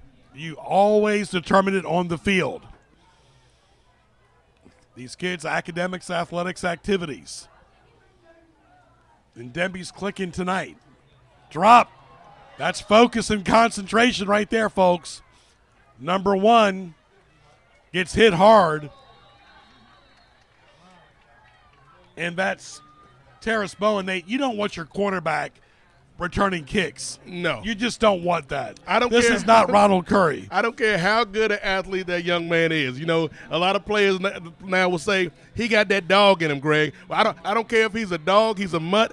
I don't want my quarterback out there returning kicks because so many variables could happen and the young man could get hurt. It's like somebody trying to make somebody talk when they're eating pistachios. Who could do such a thing? But look, like Nate's talking about dogs. I saw a cat attack a dog once. That scars you. A cat attack a dog. Cats are like leopards and lions. Who was more scarred, you or the dog? I think the cat was. Cats are like leopards and lions. They had that blood in them. Don't think cats are real docile. They're not. Not every cat can be a tabby cat. All right, 1:04 left till halftime. Denbigh in complete control of this. Both teams will need to regroup and reset for the second half. And this is where football becomes a grind. It's a long season. It's a week-to-week league. Just because you play good one week it's not like a bank where you get interest. Right. We see that at all levels, Greg. College, pro, high school. Just because you've got a reputation or just because you've got a better record than a team, it doesn't matter. You play to win the game, as Herm Edwards used to say, and Denbigh has showed up and showed out tonight. We'll see if Woodside can come back from the halftime break with some renewed passion and a renewed presence. Decent run right there, goes out of bounds. And they're running the clock.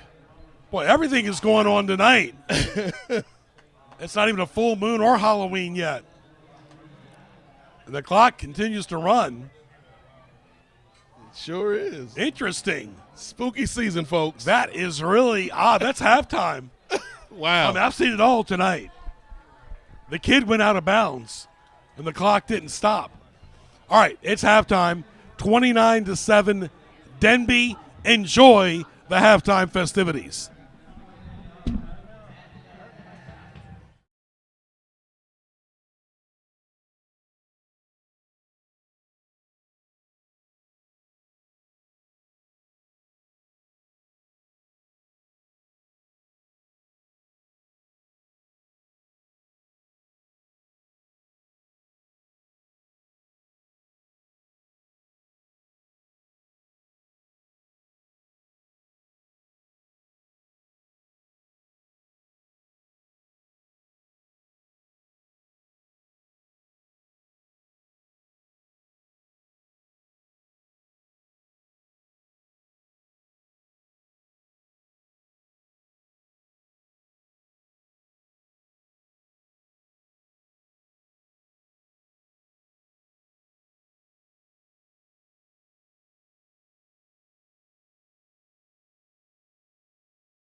Welcome back to the third quarter. Greg Bickaveris, Nate Milton.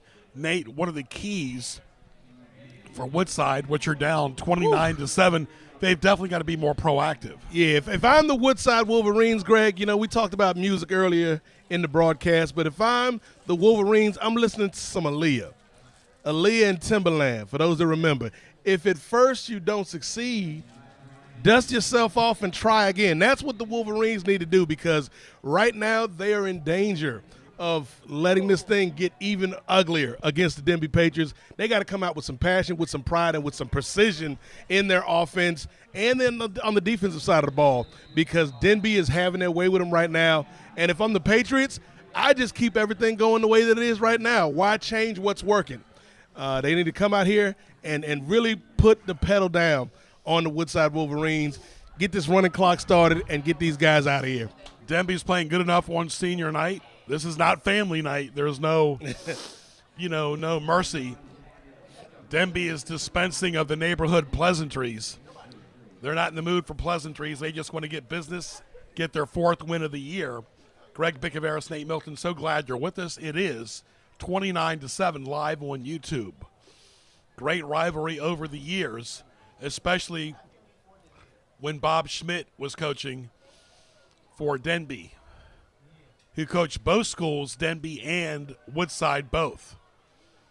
And that's rare. Schmidt also coached in York as well. Third quarter, now it's wake up and make up time for the Woodside Wolverines in the white, purple, black helmets, Denbigh in the all red, white helmets. Here at Todd Stadium in Newport News, 8:47 East Coast time. Nate, we'll get to the crew list in the fourth quarter, as well as our top 3 Thanksgiving foods. And they can be sides as well. So one thing we need to learn from is Denbigh needs to keep those catches going if they want to be kept serious in the postseason. Well, and it's all a part of maturing. Again, when we're seeing the advancement of Parker when it comes to the passing portion of his game, we talked about the comps earlier. We talked about, Lamar Jackson. You brought up Aaron Brooks. I think another name we could kind of throw out there to describe his game would be somebody like Tyrod Taylor. Kind of that ability to run when necessary, but he's got to just start working on that accuracy and getting that ball down the field. And we're still waiting for Tyrod to get that start with the Jets, who have not won a game in 25. The green and white Jets. Flags down again. Very flag official game by John Lewis and his crew. We've already almost had 2 hours of elapsed time on this Friday night, October 24th. Denbigh, of course, on the year 3-5. Woodside is 3-4. It was hard to get some of these opponents since Gloucester came out. Yeah, it's been an interesting kind of transitional year, I'd say, for the Newport News schools and the teams here in the Peninsula District. When you talk about some of the coaches that are no longer here, when you talk about a team like Gloucester that's no longer here, it's been a series of just kind of turnover and having to kind of navigate this new reality of what is the Peninsula District. And Gloucester struggled in the Bay Rivers District too. Yeah. I mean, you think they would have done better in that district, a step down, and it's been total opposite. And, of course, you see the former Warwick coach, Corey Harrison, now Grafton, he's struggling as well. A short dump pass complete by Denbigh, bulldozing near the 45. And this is a funny story here that, I've known Ray since 1992, and we always take pride in saying something to each other one time. Now, when Gail was around, I would remind him 30 times. But we got a lot better since those days. But now it's funny. I tell him something once. He tells me something once. We ain't got to elaborate on it 30 times. Football playoffs, potentially November 14th. Yeah. What else is there to say? We don't know who they're playing. We don't even know if Warwick's going to be here. But guess what? We already talked about it. You already talked about it. Absolutely. What else do you need to say? Nothing. When you've got that many years of equity built into a partnership, it's not a lot of elaboration, not a lot of words that need to be said. Here's some equity right here by Denbigh. Off to the races. A track meet. A top college recruit showing his skills. Live on YouTube. Wow. A playmaker. Number 1. No parking on the dance floor. Wow. Kevin Parker. And there you saw it on the replay right there, folks. Just the acceleration. Once he got into the open field, it was just nothing but a freeway ahead of him. And not the freeway like you're out there on 64 during rush hour traffic when nobody's moving. He was the only one moving. Nobody was able to catch him.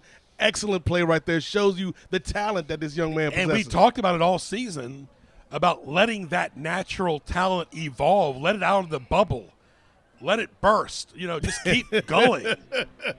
The kid's got so much talent. Like I said, the best quarterback in Newport News since Aaron Brooks and Michael Vick. Kick is up, and it's good. And that's primarily because Newport News has been more run-heavy than pass-heavy. Yeah, when you see a lot of teams using the wing tees, the wishbones from years gone by. But this is an offense with Kevin Parker at the helm, Greg, that can take that next level, that can beat you running, can beat you passing. It's just all got to coalesce. And this may not be the year, Greg. This year may not be the year, but next year is the one I'm looking for to see Parker and the Patriots take that next step. Nate's talking about 2026. And we're still in the fourth quarter of 2025. Not in this game. We're in the third quarter, but the fourth quarter of the year. You see a lot of the fans not moving much. They're just cold. Chilly night. One of our listeners, KB, saying Nate loves the old school music. Absolutely. Nothing like a good classic tune and the since you and I are both Newport News School graduates, give us your favorite teacher when you were in school. My favorite teacher when I was in school, I've got one. Well, obviously, present company included. Ray Price was my telecom teacher when I was in high school, so he's obviously on the Mount Rushmore. But then I had some other great teachers, namely Miss Barisi and Miss Peterson, over the years. So I appreciate all of them because teaching is not an easy job, and you don't get paid a lot for it. So we appreciate all the teachers in the school district. And there's the thing we can't understand. Your quarterback getting sandwiched. Number 1, Terrace Bowen gets flattened. Why is the quarterback returning kicks? Yeah. I don't get it. I don't get that. I don't care. I will never get it. I don't care if he's a great athlete, if he's the greatest athlete on the team. Somebody else can return kicks. What about you, Greg? Who was your favorite teacher? I like Miss a lot of the teachers. Miss 2 was one of my favorite English teachers at Ferguson. She spelled it T-E-W. Okay. Miss Kelly was one of my favorite teachers. All at Ferguson. Coach Walters, the late Coach Walters. But really, they are all good. Mr. Weber was outstanding. Okay. Good friend of my mom's. You know what? Let me give a shout out to Pop Pitts, the late great Pop Pitts, who was my driver's ed teacher back in the day. And that kid is shooken up bad right here.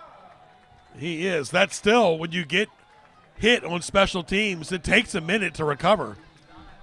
But look, I taught driver's ed on the range right here where you and I park at, to park at the football games. They had a big hill back then, and Mr. Tyson would be the head guy for the driver's ed.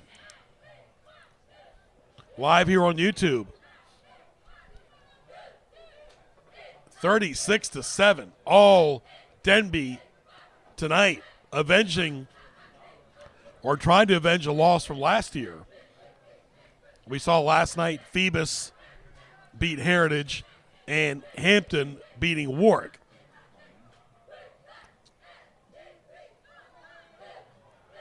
Wow. Shaky pass And right now, Woodside's confidence is really shaky. And the easiest way to bring down a quarterback's efficiency, Greg, and his effectiveness is to get in his face, make him uncomfortable. Even Tom Brady, the great Tom Brady, was less effective when there was a defensive rush on him. And right there we're seeing Bowens not being allowed to get comfortable in the pocket, and so those passes just aren't as precise as they need to be. Until you saw Steve Young and Michael Vick, you didn't see a lot of running quarterbacks. You know, Dan Marino never did.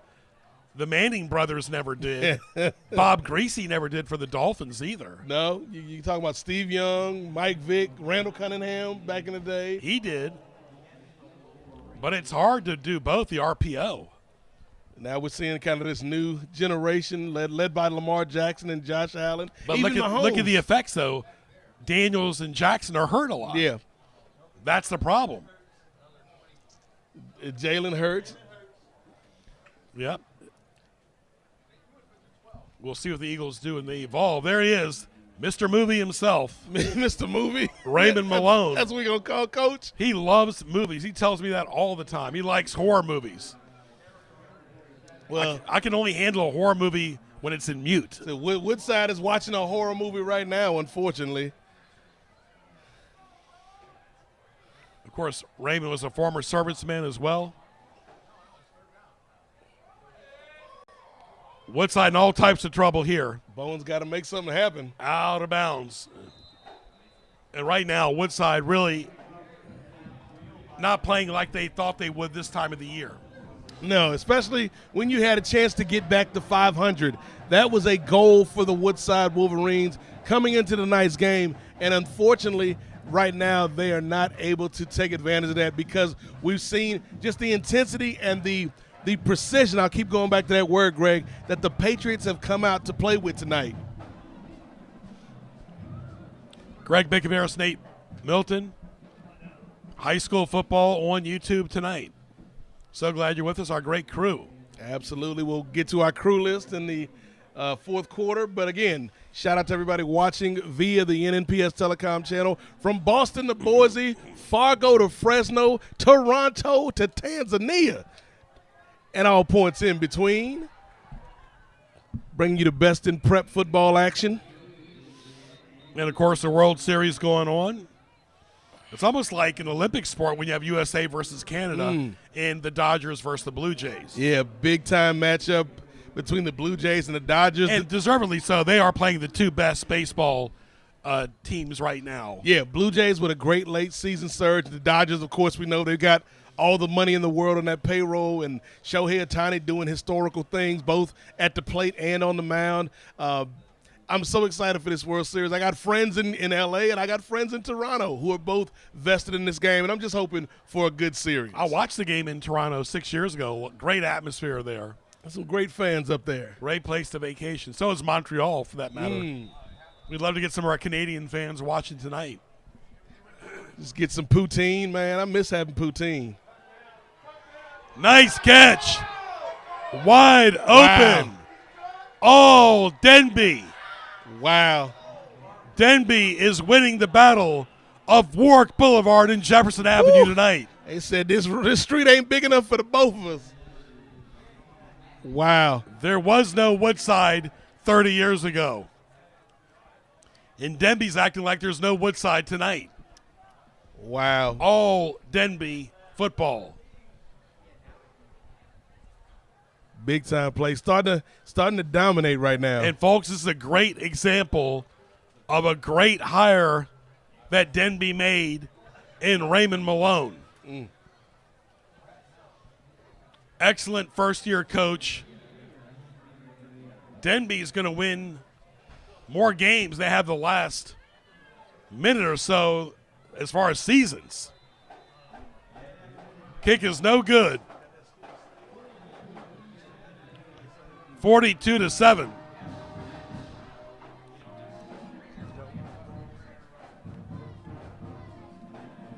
So, Nate, we've seen Denbigh turn it up a notch here in quarter number 3. Yeah, this game we were talking about who is going to show up. Who is going to be the real Denbigh? Who's going to be the real Woodside? Well, we may be seeing the real Denbigh tonight, folks, because they have come out and are playing with an abandon right now. We are in the running clock territory. This game is starting to get out of hand.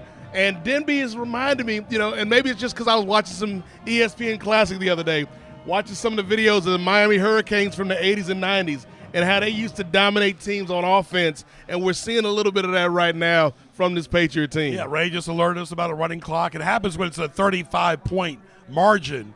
And right now you hate to see that with two city schools, but – there's no love lost either. No love lost and no time lost either, apparently. No Christmas cards for these fellow schools. Woo.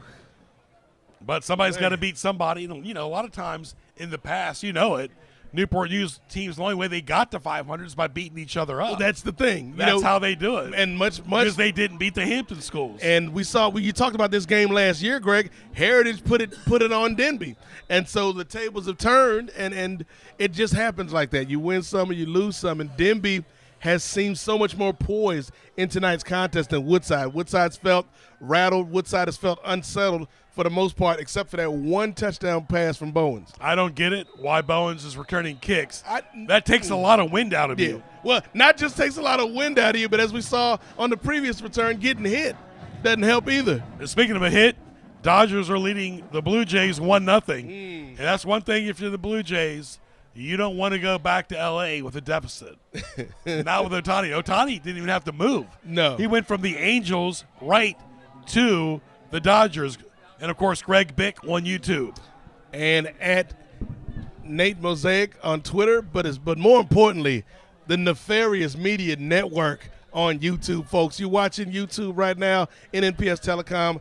Check out the Nefarious Media Network for all of your sports and pop culture takes. Yeah, click and subscribe. Who knows? We may be talking about a basketball coach getting in some hot water, if you will, Greg. This is not the way you wanted to start the NBA season. I mean, the NBA has always had to look over their shoulder for the NFL, and now they have to on Christmas Day. Yeah.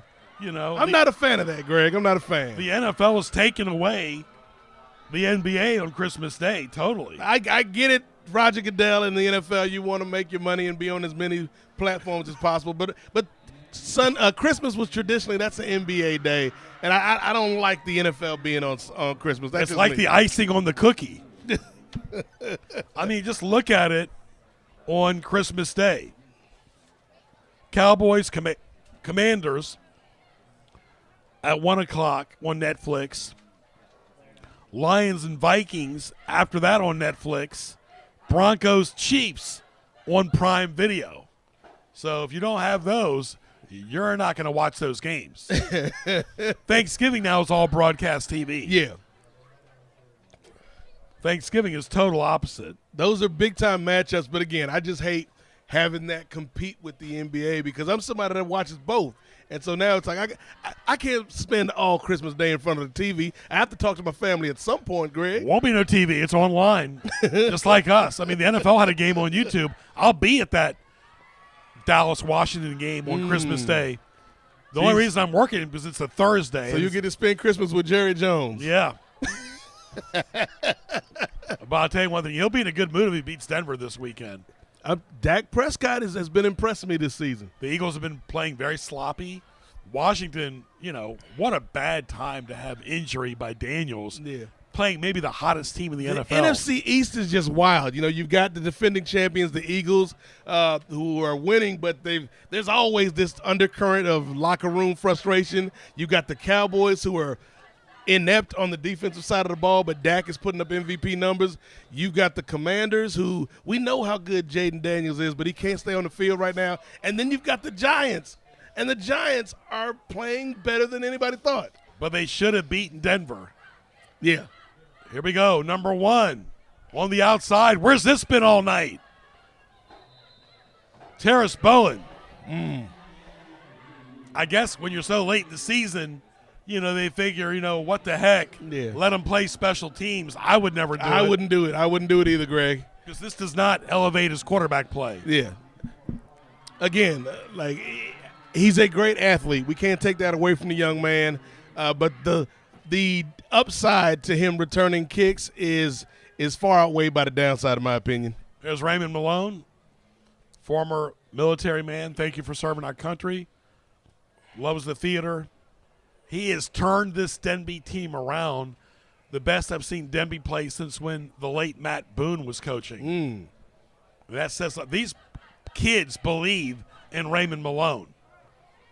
Denbigh found a jackpot in this coach. I don't know if you should be saying jackpot and coach this close to each other, Greg. The FBI might be listening to us. Denbigh in the all red. It is 42-7. We'll be back after these messages.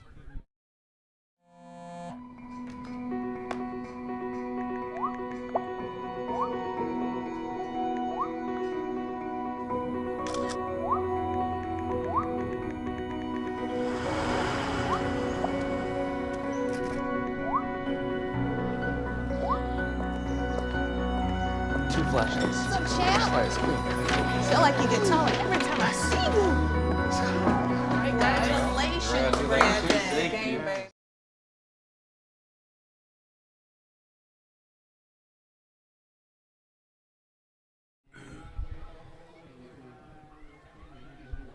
All right, back to live action. Greg Picaveras, Nate Milton. So glad you're with us. My 35th year here, 37th overall, doing high school. Nate's 27th. And some change. Just like that catch, some change there. Big play for Woodside. Explosive play, but it might be a little bit too late. Nice catch by number 14. That's Twitty. Yeah.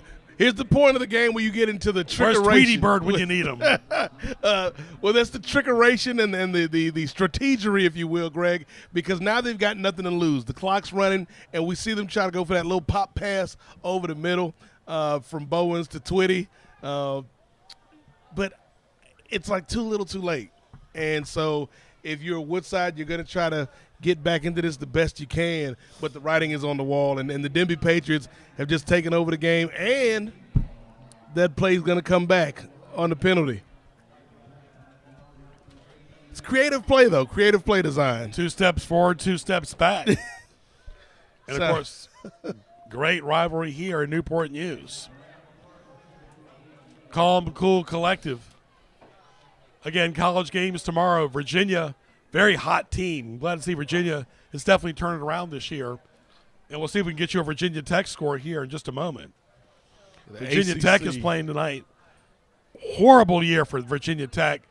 Have already fired their coach on a nice run by number 14, Twitty. Wow. Another flag after the play concluded.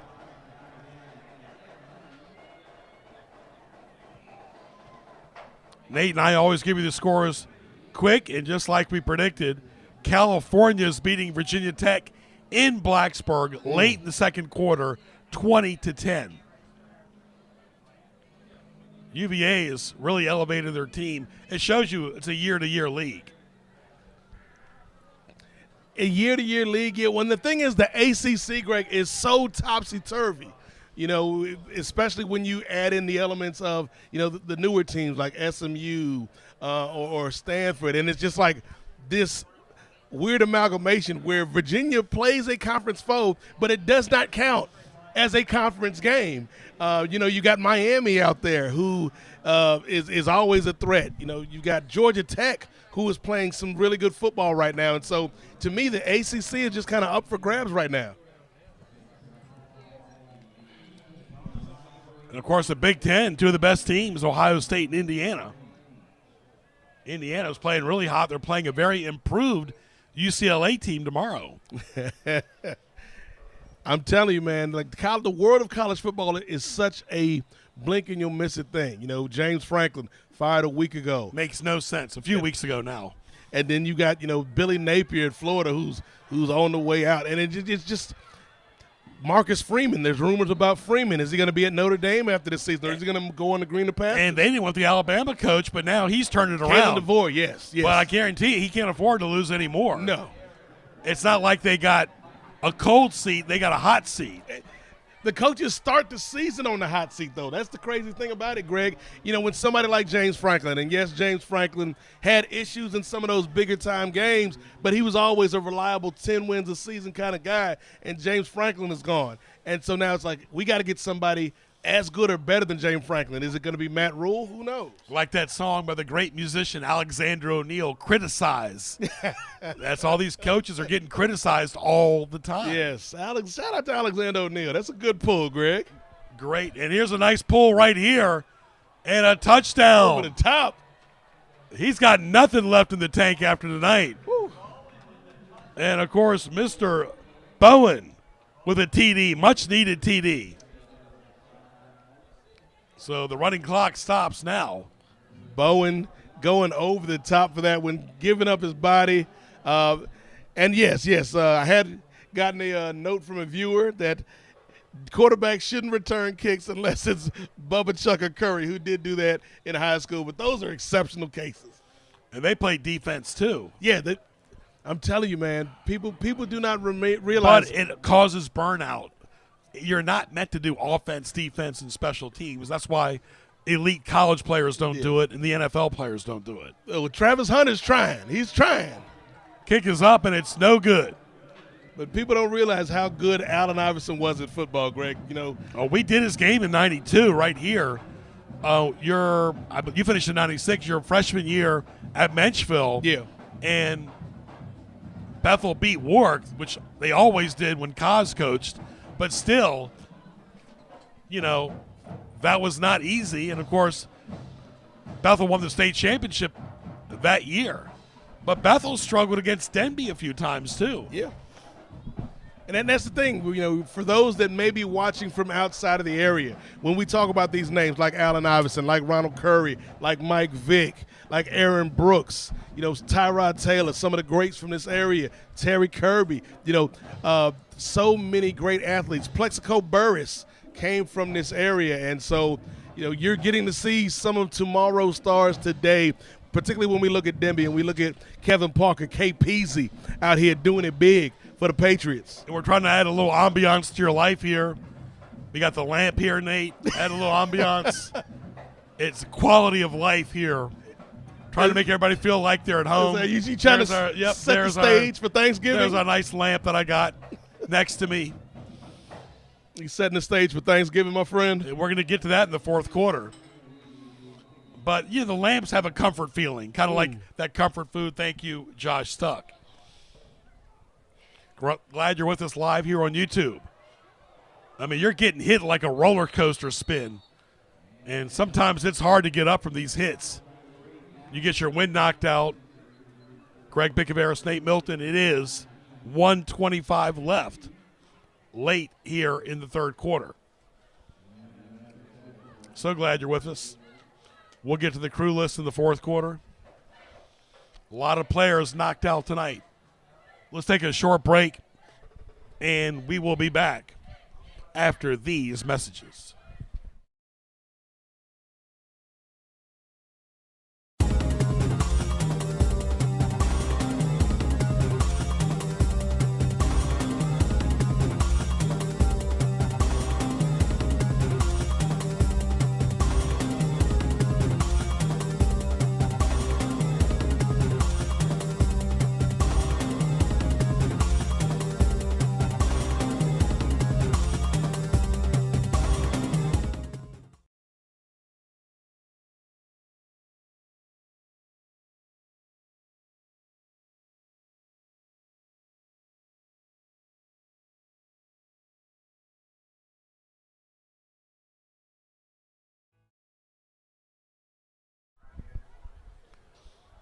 We're back to live action late in the third quarter.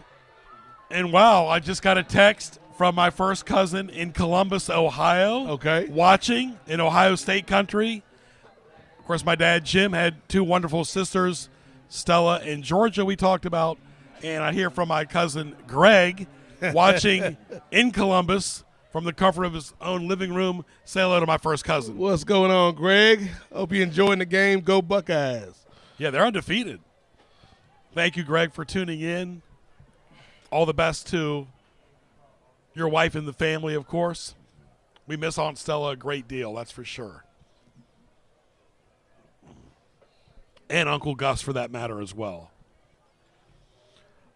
Denbigh going right to left. A lot of running, and mixing up RPO. And Denbigh right now, they can afford to be conservative. They can afford to be conservative. They can also afford to experiment right now, Greg, in terms of like working out some of the kinks, working out some new wrinkles in the offense that they want to progress with, because this game, for lack of a better term, is over. And so now the question becomes, how do we end our season on a positive note to prepare for the playoffs? That's what Denbigh's got to do. Absolutely. Well said, Nate Milton. It is 42-13 in favor of Denbigh, a 29-point lead going into the fourth quarter. Stay tuned.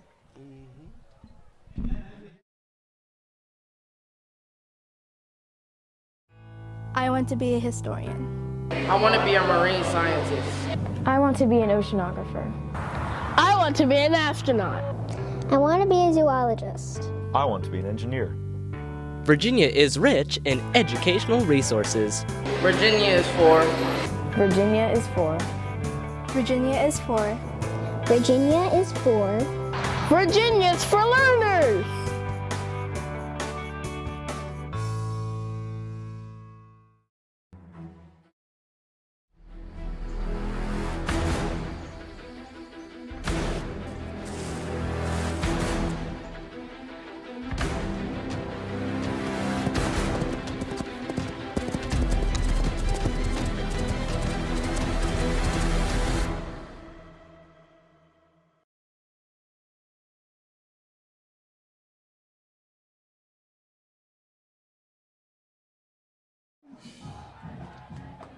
Season. Back to live action right here in Newport News. Fourth quarter. Greg and Nate, glad you're with us. 42-13. Appreciate my cousin watching in Columbus.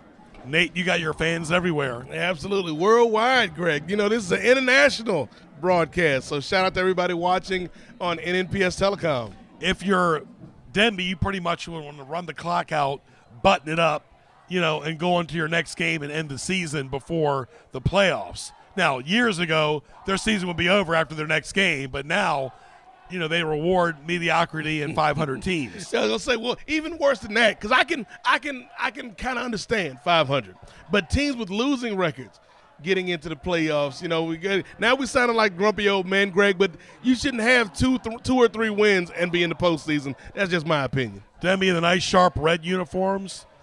Little blue outline, white helmets with the numbers on them. No names in the back. They're the Patriots, same as my alma mater, George Mason. Denbigh going left to right. They want to just chew the clock up and go home. We're 9:18 here on the East Coast. Friday night football, Greg. This is what it's all about, man, the pageantry. All right, Nate, speaking of which, I'm going to let you start off again. Okay, Your okay. 3 favorite Thanksgiving dishes. Okay, all right. They can be sides, too. Okay, so I think, you got to start off traditionally. We're going to bring respect for the turkey. That's the team captain. Fried turkey is number 1 in the booth. Don't shake your head, Brandon Hedgepath. Fried turkey, number 1 on the team. Number 2, Greg, some candied yams. Candied yams, number 2 on the team. And number 3, Greg, the third member of my Thanksgiving All-Star team, Josh Stuck, Brandon Hedgepath. Don't you snicker, don't you laugh, because the third member of my team, Greg, got to be the green bean casserole. I said it. What about you, my friend? A tradition. I don't like to play favorites, but I agree with Nate. You got to start off with turkey. You've got to have stuffing.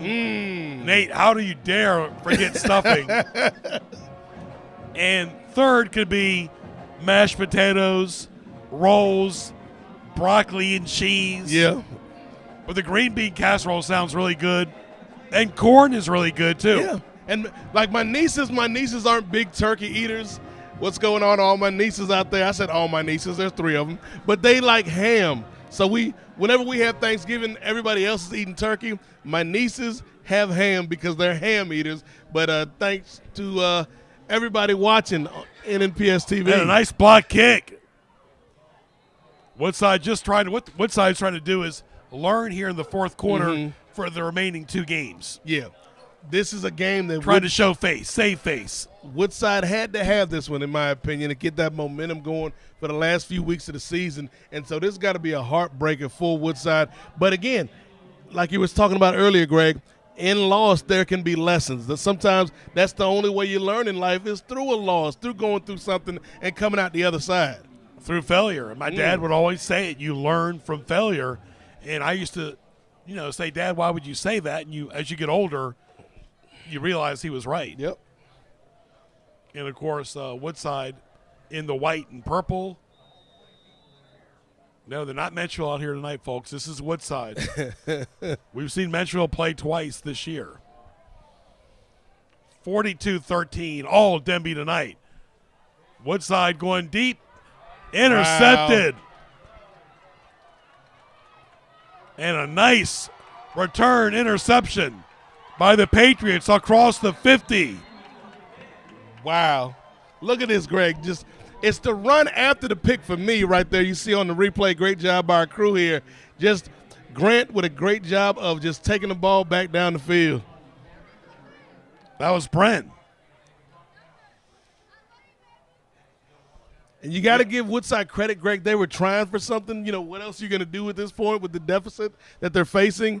But that was an excellent defensive play by the Patriots. But I want to be clear, Nate. Once again, turkey, stuffing, mashed potatoes are my top 3. Turkey, stuffing, mashed potatoes. And I went turkey, green bean casserole, and the sweet potatoes with the candied yams. My problem with sweet potatoes, now you see sweet potato fries. They really, what happened to just good old yams? Just good old yams. Baked potato, sweet potato. Yep. Some candied yams with the marshmallows on top, Greg. A little bit of cinnamon.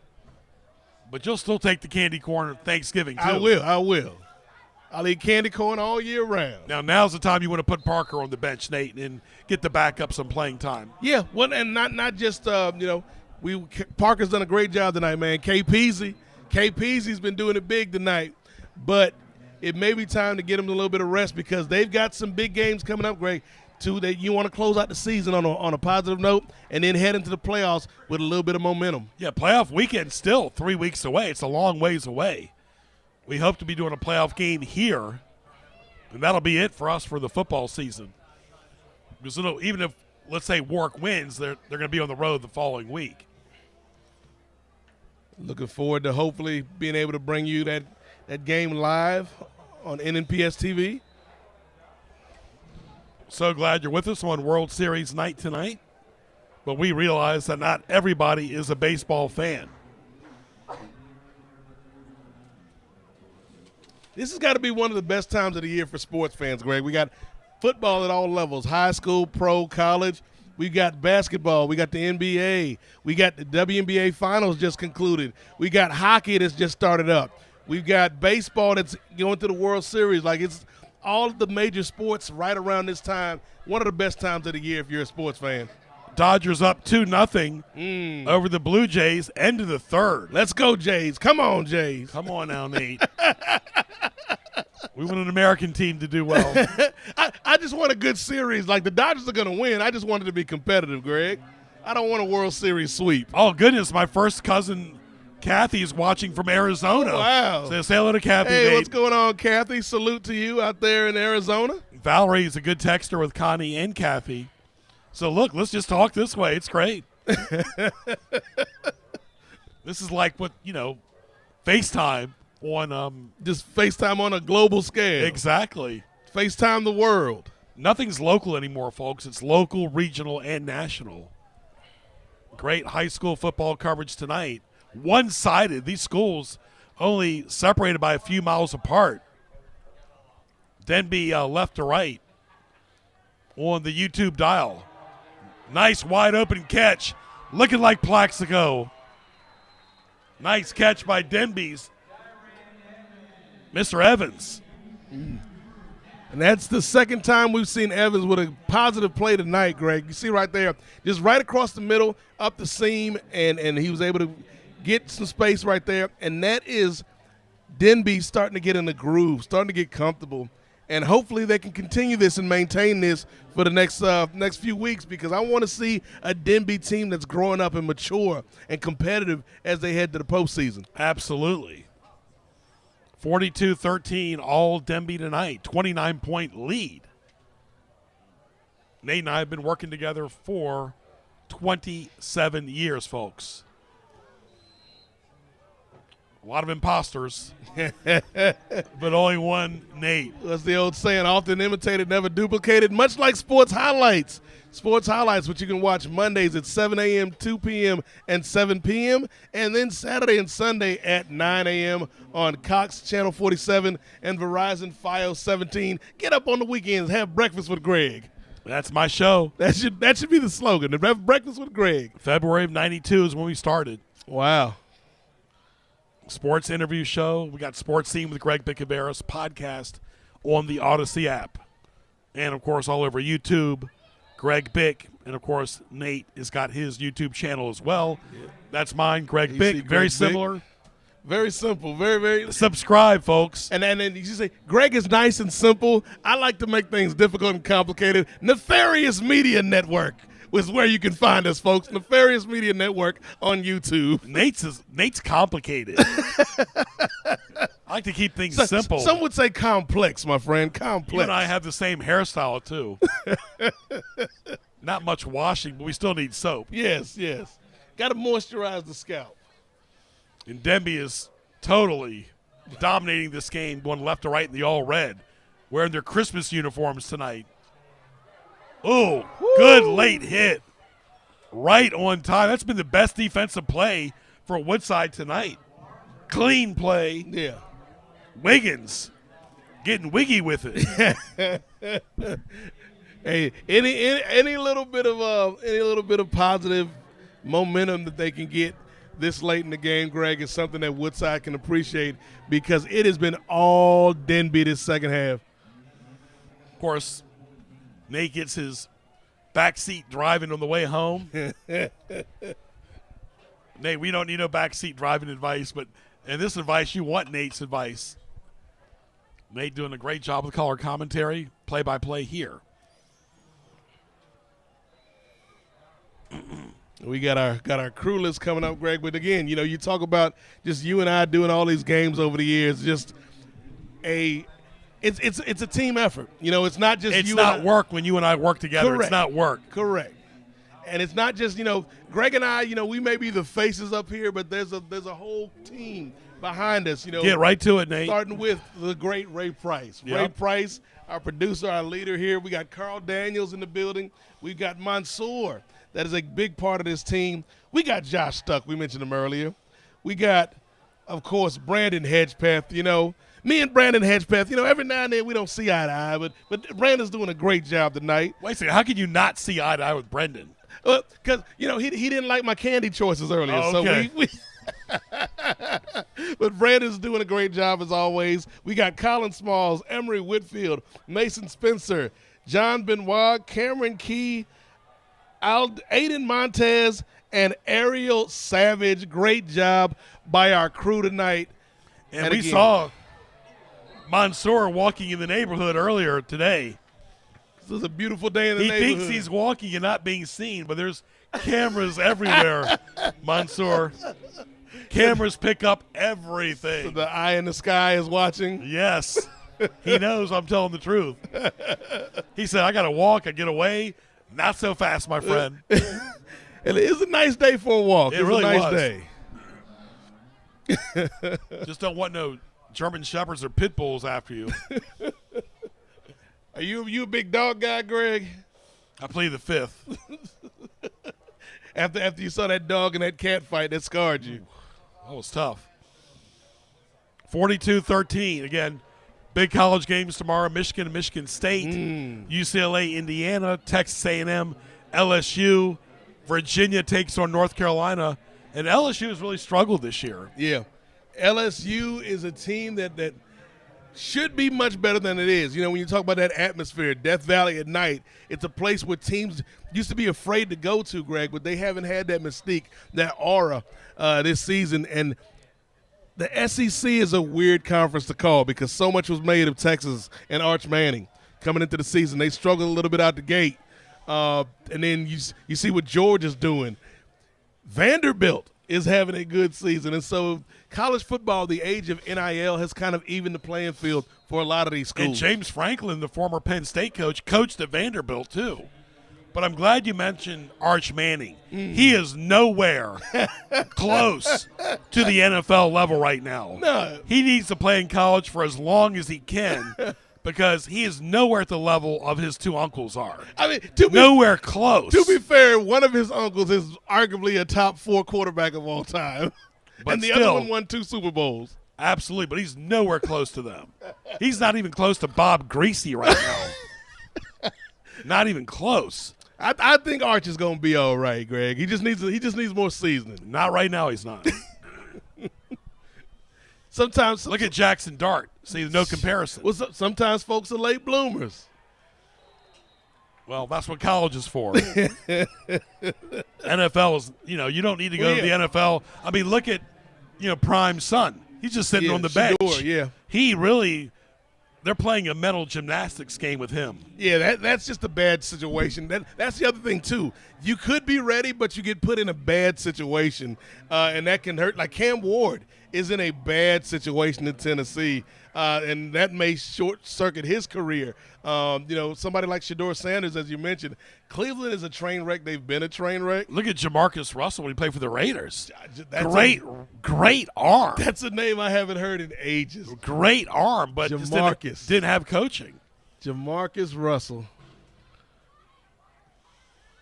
Great arm, though. There was a time, like, before he started playing in the NFL where I was like, he's going to be great. Woodside on the run by the quarterback. That's Bowen. One thing about Bowen, he's got a lot of touches tonight. Yeah, Bowen, he's got guts, man. I'll give him that. There you see right there on the replay. He is a heady player, but again, you can only do but so much. And again, Greg, talking about that quarterback position, it's not a science because we've seen high draft picks just not amount to anything. Zach Wilson, Trey Lance. And Jamarcus Russell went to LSU. Yep. He's 40 years old now, but he had a great arm but just could not be consistent. And for whatever reason, just did not have good coaching. And sometimes it's not the first stop. As we see with a player like a Geno Smith or a Baker Mayfield or a Sam Darnold, maybe you have to go around, the turnstile for a little bit before you find a situation that matches what you bring to the table. A lot of talent in college doesn't mean nothing in the NFL. I mean, he didn't play long either. You're only talking 3 years. Jamarcus, yeah. I mean, he started 15 games in 2008.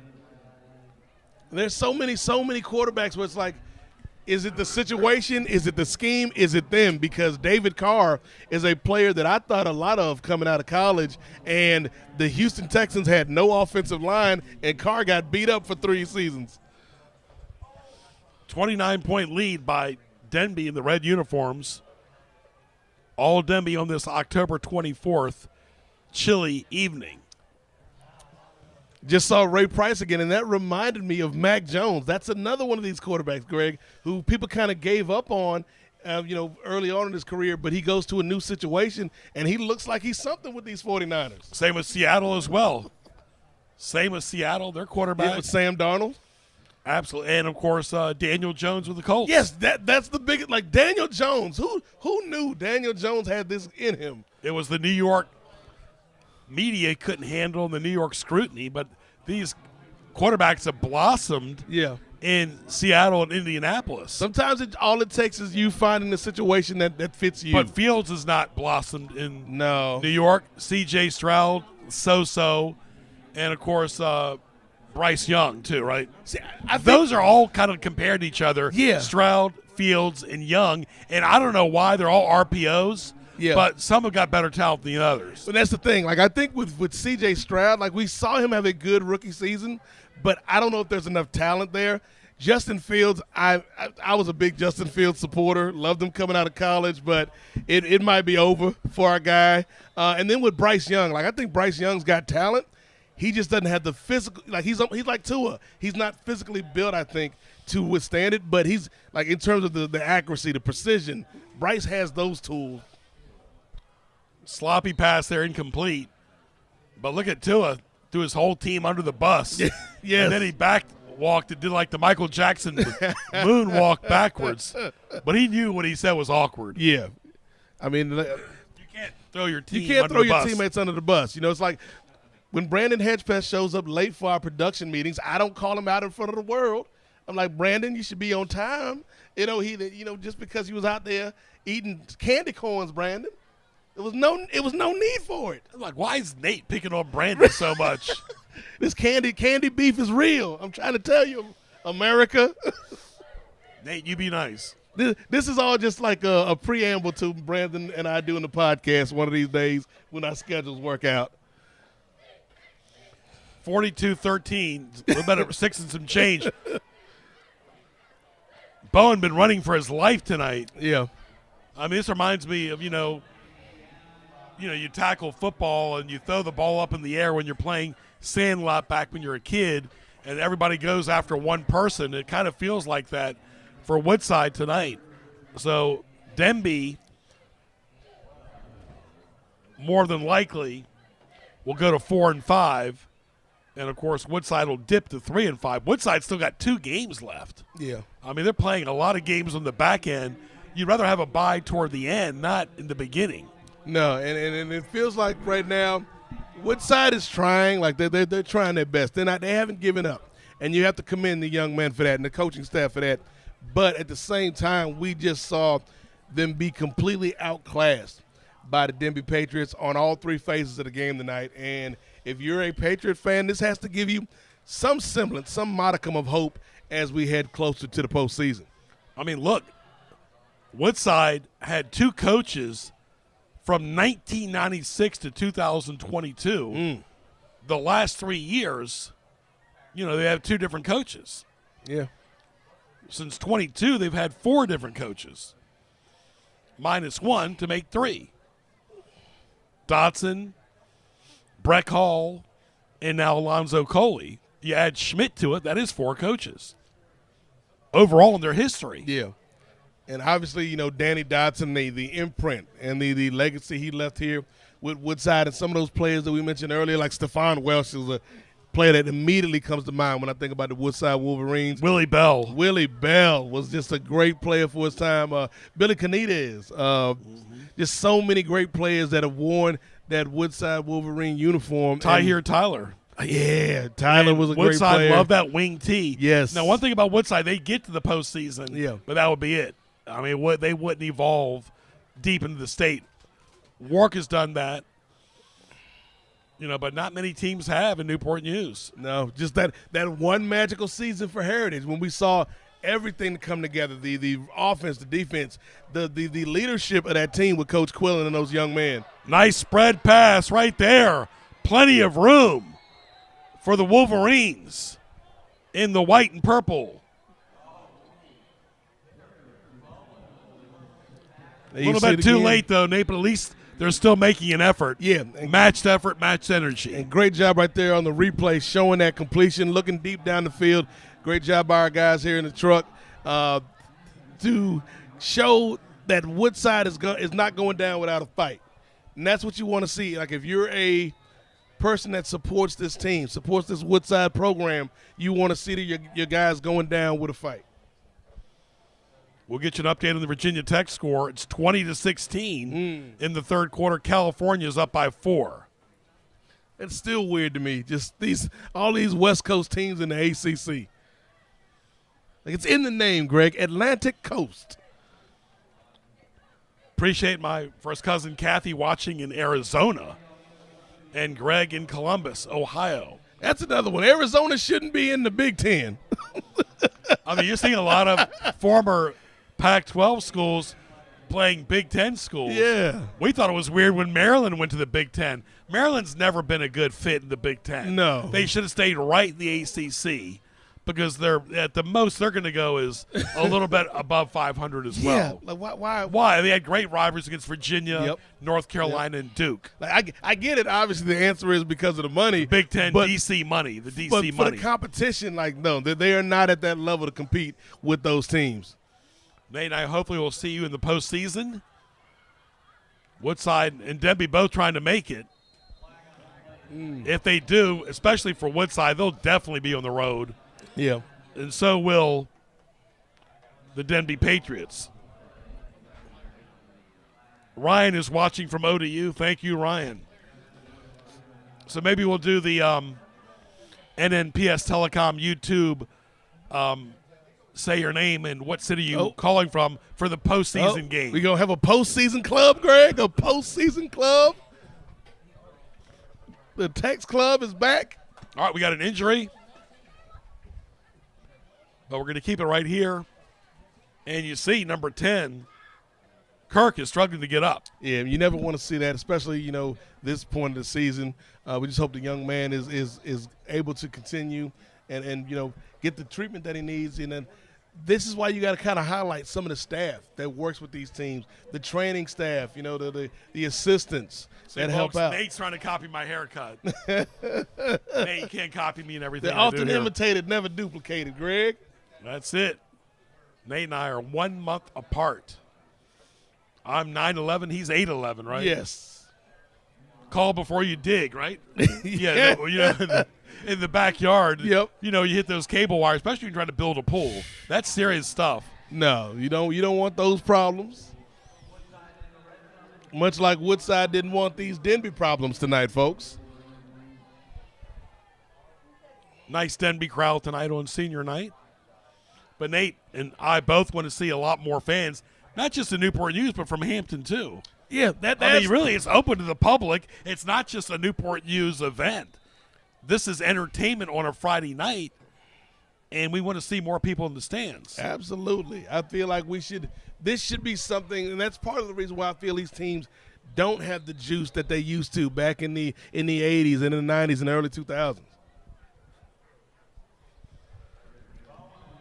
You got to come out here and support these young men and what they're doing, regardless of the record, too. Because that's the thing. I remember some of those Mitchfield teams in the 90s. We had some good years, and then we had some bad years, but the fans were still there. The fans still showed up and showed out and showed support. And so I think that's what we got to get back to. Of course, Denbigh trying to relive the days of when Coach Matt Boone coached from 75 to 87. We had Coach Boone on Sports Highlights as well before he passed. Denbigh's had some great players, like Antoine Bethea, who played for the Colts. But it just has not sustained, and not a sustained winning program. Denbigh beat Allen Iverson a few times, which is really rare, even, when they had state championship teams. But it just has not been a prolonged. They had Marcellus Harris for a while, but nothing prolonged. Yeah, it's hard. It's hard to kind of build that program and maintain that legacy, especially when you've got such competition from schools like literally right down the road from you, Greg. You got 5 Newport News high schools, 4 in Hampton, and that's it. That ball goes out of bounds. Great time of the year for high school, college, and professional football.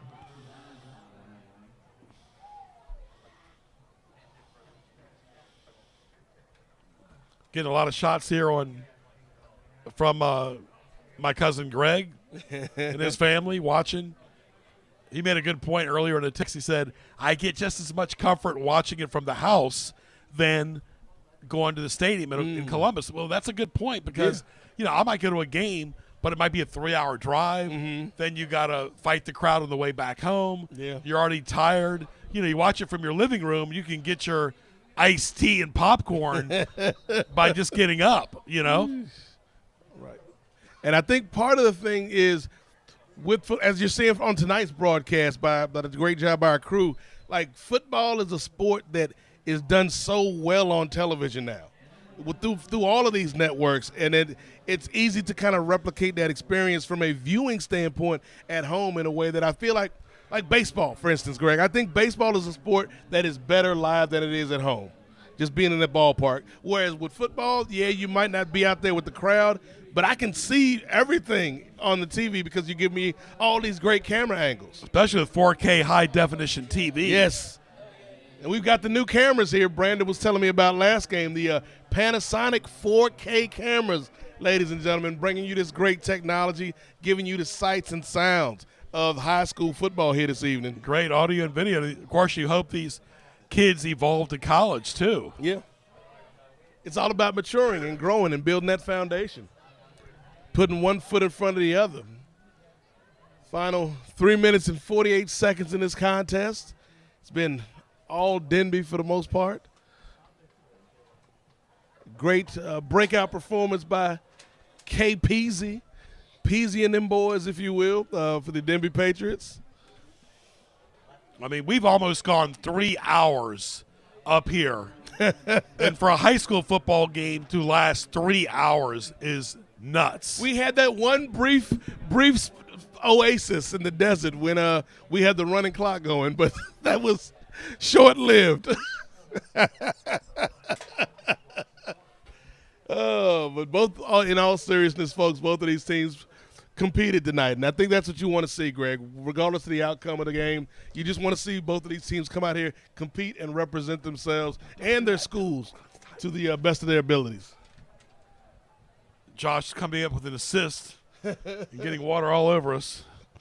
That's all right, Josh. He's got a good heart.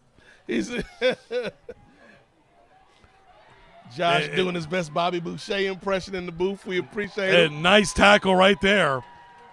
Now you can tell sometimes it's just good to end this game because both teams have really given their heart tonight.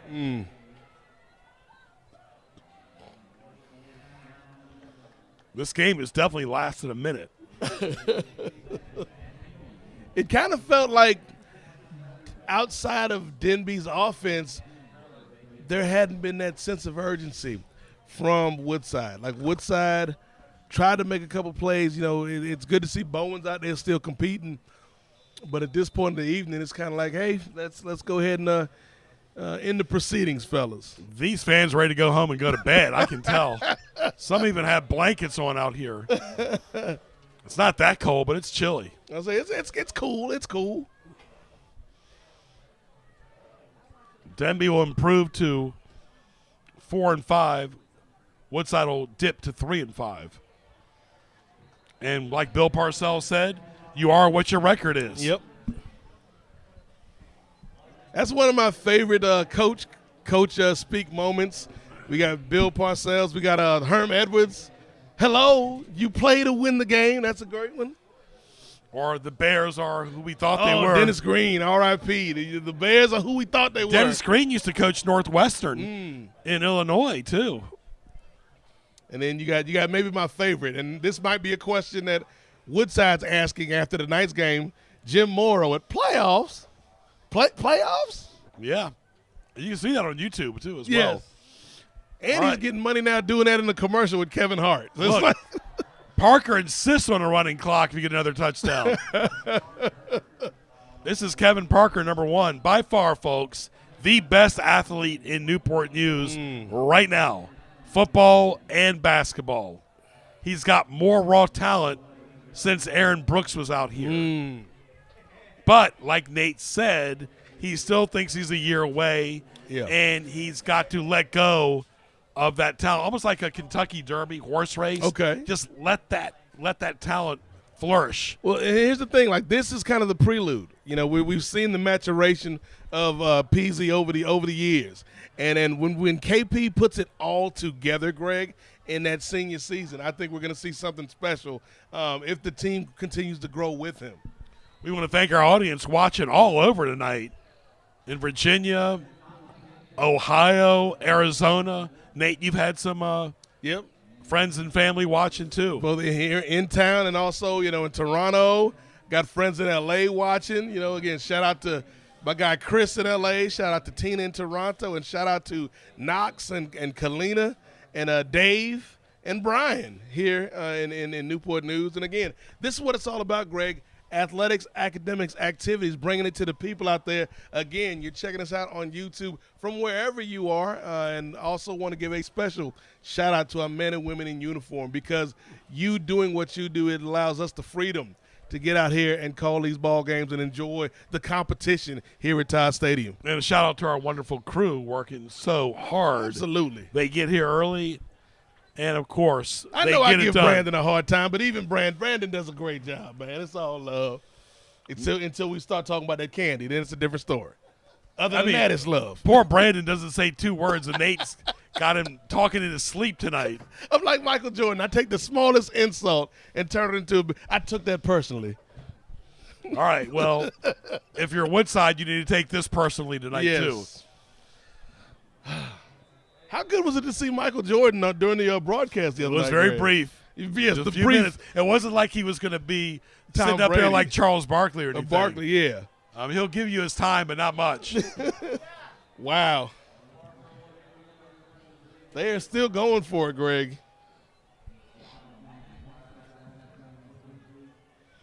Like some of those Steve Spurrier Florida teams back in the day, just trying to go to score to the last minutes on the clock. Absolutely. Or Nebraska, too, when Tom Osborne was the coach. But Nebraska is not what they used to be. No, Nebraska is not. The college football, again, not to watered down. There's so many transfers. So many transfers. The portal has changed things. NIL's changed things. Conference realignment and these teams moving has changed things. We don't have some of those traditional rivalries like we used to. Final 1:15 left in this game. Once again, the final score probably will be 42-13 unless we see another score tonight. Which is very possible. You never know. We got a little bit over a minute. We'll see if Denbigh is conservative here on offense, going left to right in the red uniforms. It is 4th and 4. They're going for it. They're just trying to prep themselves for the postseason.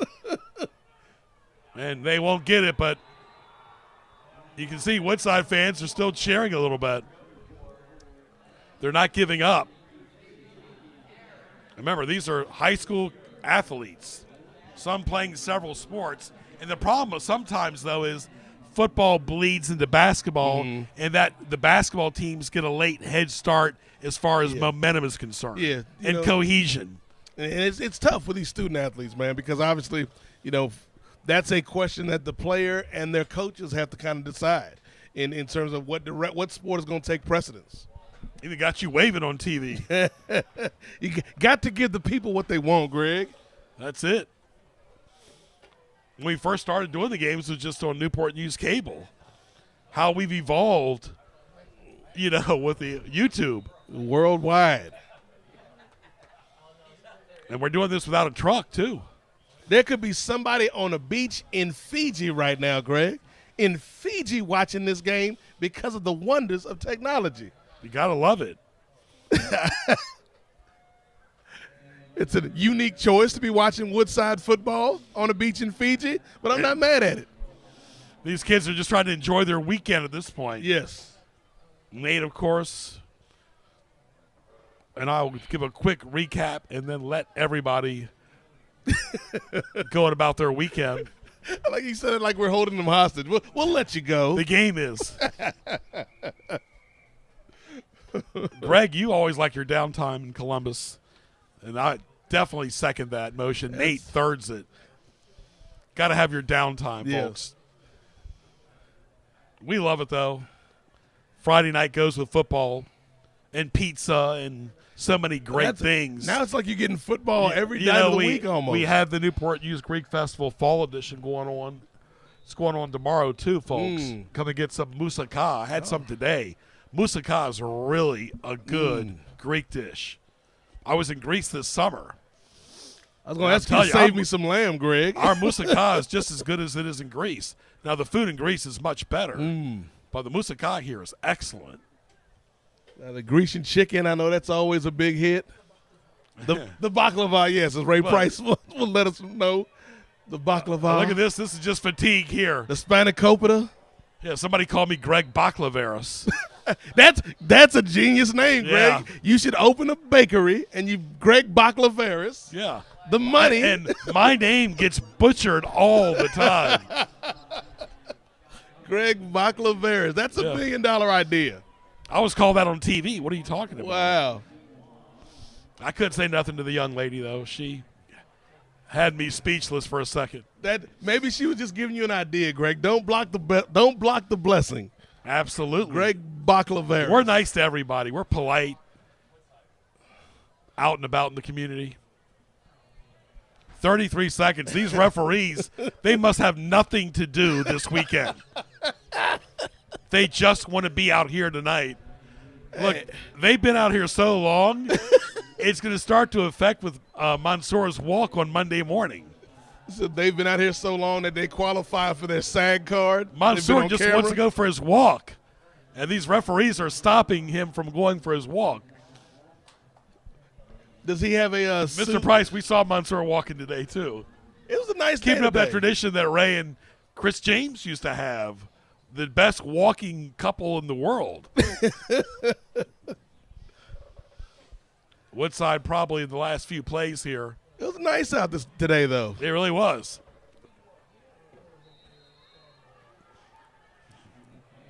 (42-13). Nate, about to wrap it up here. Almost 3 hours of elapsed time. We've earned our money tonight. Goodness.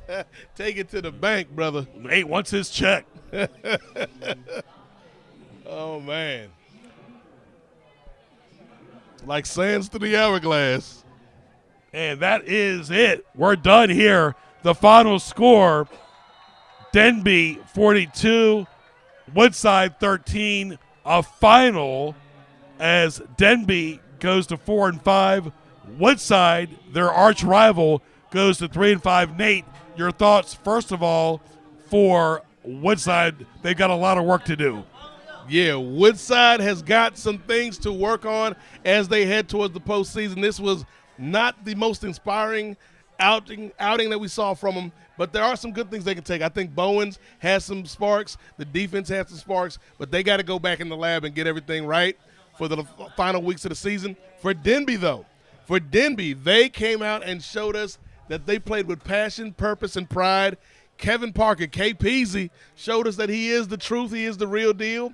That defense showed up and the special team showed up. It was a total win on all three phases of the game. If you are a follower or a supporter of the Denbigh Patriots, you got to be a little bit more optimistic now as you headed towards the postseason because Denbigh came out tonight, Greg, didn't play around, handled their business. And, of course, Denbigh's gotten beat bad this year by teams like Phoebus and Bethel, but they keep coming back. Yeah. They get off their feet and they get back up and they make that effort. They listen to their coach, and they're still a postseason team on the road. But we don't make any predictions until Dominic, have a good night, my friend. Yep, very good. Always good to see Dominic. 42-13. Denbigh wins it against their rival right here at the neutral Todd Stadium by 29 points. Almost 10 o'clock East Coast time. Thank you once again, everybody watching. For Nate Milton, I'm Greg Bickaveris. Denbigh wins it 42-13. Good night, and we'll talk to you soon. Best comment of the night. I don't think these referees have anything better to do tonight. Yes. I was so good at laughing my head.